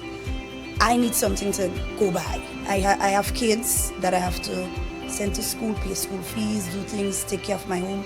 So I'm like, you know what? It might be small, the payment might be small, but I'm going into this thing with everything I have. As I see this program, it's a stepping stone for our young people. I mean, a lot of us have a lot of education. We can't really get jobs as we want. So this might be a step forward. On completion of the exercise, Senator Moses told State of Affairs, although the visit was overdue, it was a wonderful experience and the trainees themselves were extremely happy. They were very happy that we took time off to, come to see what they're doing and how they actually are carrying out their duties there. Meanwhile, Senator Moses, who is known to have molded and shaped the minds of thousands of young Grenadian students throughout her teaching career, said she had expected more complaints from the trainees. Not without our challenges, and our Imani program too is not without its challenges. But I expected complaints, more complaints that, it's been a whole year and I can't even get my vacation, and we know that is one of the challenges that they face as well because of, the necessity of their work. I have heard comments like, I love my job, I am happy to be here, I come here every day. I mean, I just could not believe it, you know. When asked what was her impression, she replied, So all in all, I would say that I'm very satisfied that despite all the challenges we have, both in the Ministry of Youth and the Ministry of Health at the hospital, that the 150 Imani trainees that we have up there, learning how to serve the nation during the time of ill health, I really want to say that I'm satisfied that they are comfortable. It tells that something good is going on at our general hospital. Otherwise, the complaints would have been heavy. The natural enthusiasm would not have been there. And I heard trainees saying that I am here every day. I work from 7 a.m. to 7 p.m. and I come every day. I just really want to commend the management at the hospital. I just want to encourage them to keep on managing our trainees, keep on empowering them, keep on motivating them. And another thing I discovered, our trainees are very intellectual. I look forward to many of them going on to become nurses and the future doctors at that very hospital, because I think that they would have learned the value of good customer care. They're very happy in giving service to the community and to the people through the healthcare at the hospital. For State of Affairs, I am June Paul, reporting from the General Hospital in St. George. This is the Grenadian reality. This is our current state of affairs.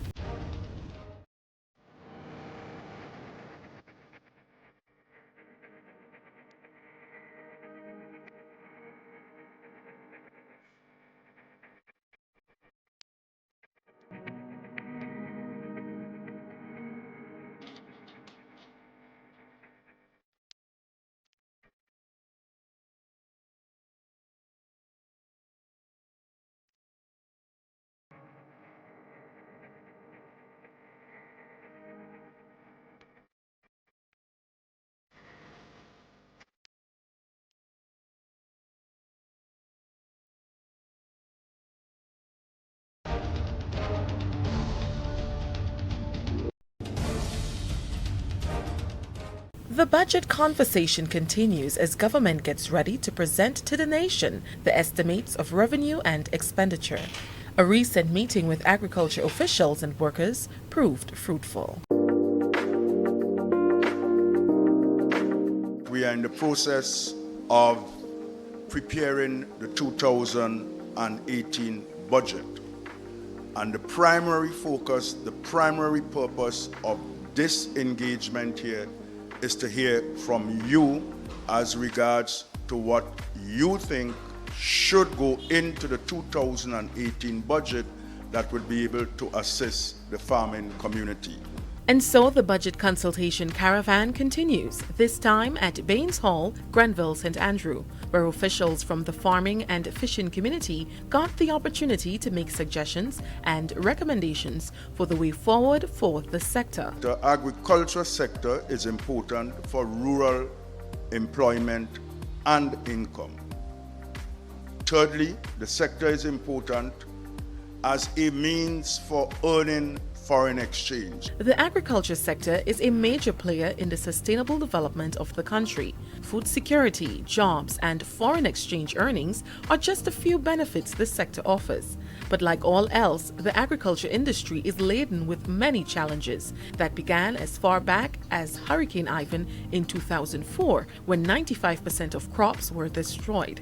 It has been an uphill battle since to get the industry back to pre-Ivan performance levels. In 2016, the sector saw a 14% decline. The sector shrunk, it declined by as much as 14%. So that's a huge contraction in the sector. That was largely explained by the fact of drought in 2016. Both farmers and industry experts are hopeful that the tide can change for this sector, with government playing a key role. One of the suggestions coming out of the consultation with farmers and fisherfolk is having animal feed subsidized. According to farmers, the cost is too high. If agriculture and if poultry is so important to this country, why the government cannot control everything? So if you is a private man and you want to bring in fertilizer, this is the cost you pay. And if the government is bringing it in through some farmers association or whatever, then it is much cheaper. As we speak, we are importing 60 million pounds of chicken each year, and it is rising. Then if the poultry farmer here can get a little slice of this, then you can only imagine what this nation will be like. So I am asking on the behalf of all the farmers who are interested in poultry and what have you, to ask the government to do that for us. Another farmer is concerned about the millions of dollars the country spends on importing poultry products. He believes an adjustment to the tax regime can result in a successful industry. When you look at the data in terms of the potential in terms of local poultry, we're looking at possibly creating about 2,000 jobs when we reach our maximum capacity. That's a tremendous amount of jobs that's done by ourselves, because sometimes the impression that I get is that we need foreign direct investment in order to create jobs. But we have the jobs that we can create for ourselves. Yes, we need foreign direct investment, but we have to be smart about how we do things. A major thorn in the flesh of farmers is predial larceny. Over the years, millions of dollars have been lost because of it, and the livelihoods of many families threatened. There are some guys in my land and my boy has some doctorate in tipping. When you go to church on Saturdays, they rob everything you have, even break down your house. I'm telling you now, I'm sick and tired. I'm really sick and tired. They take all my coconuts in my yard.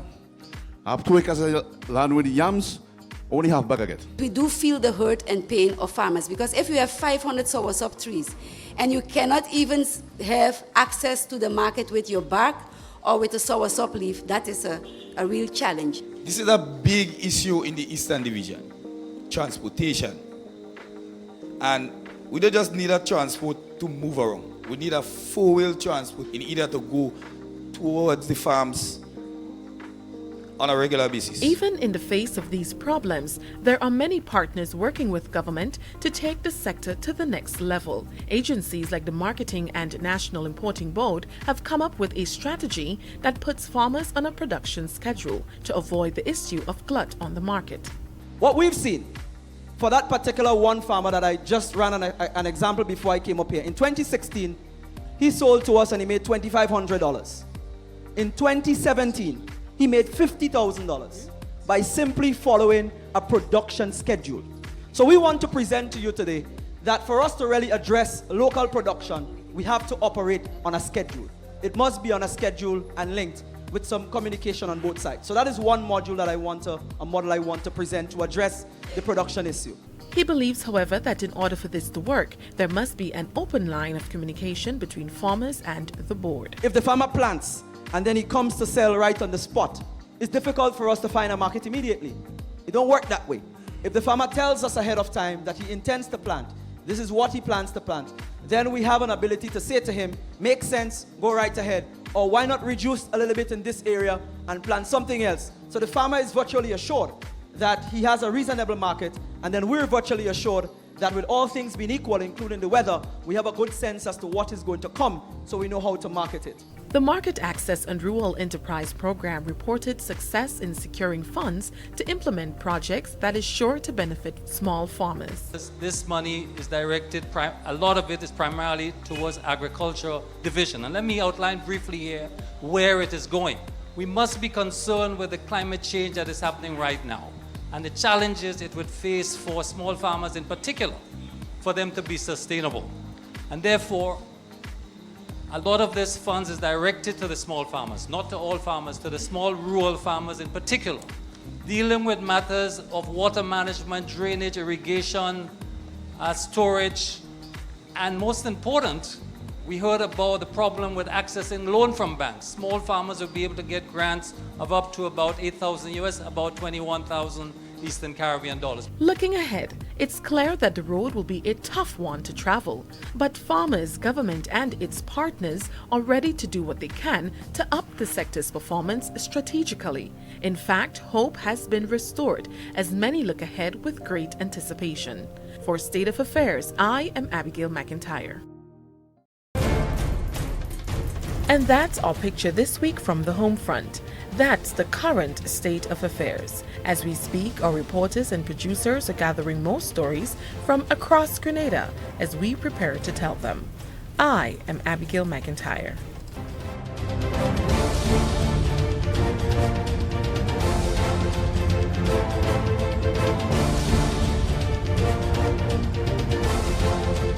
It's not really complicated. Elections are about choices.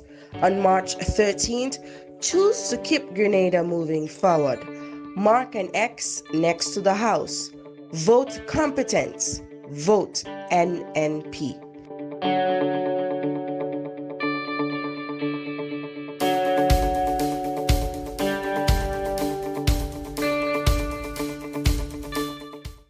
After a powerful nomination day, the new National Party candidates are ready for your vote. Tuesday, February 20th was the first step towards the restoration of pensions, the implementation of national health insurance, the building of over 600 houses for Grenada, further expansion in tourism, and the creation of hundreds of more jobs. The Dream 15 is ready to take Grenada to the next level. On March 13th, come out and vote the new National Party. Vote competence. Oh, we're winning right now, you say we're winning right.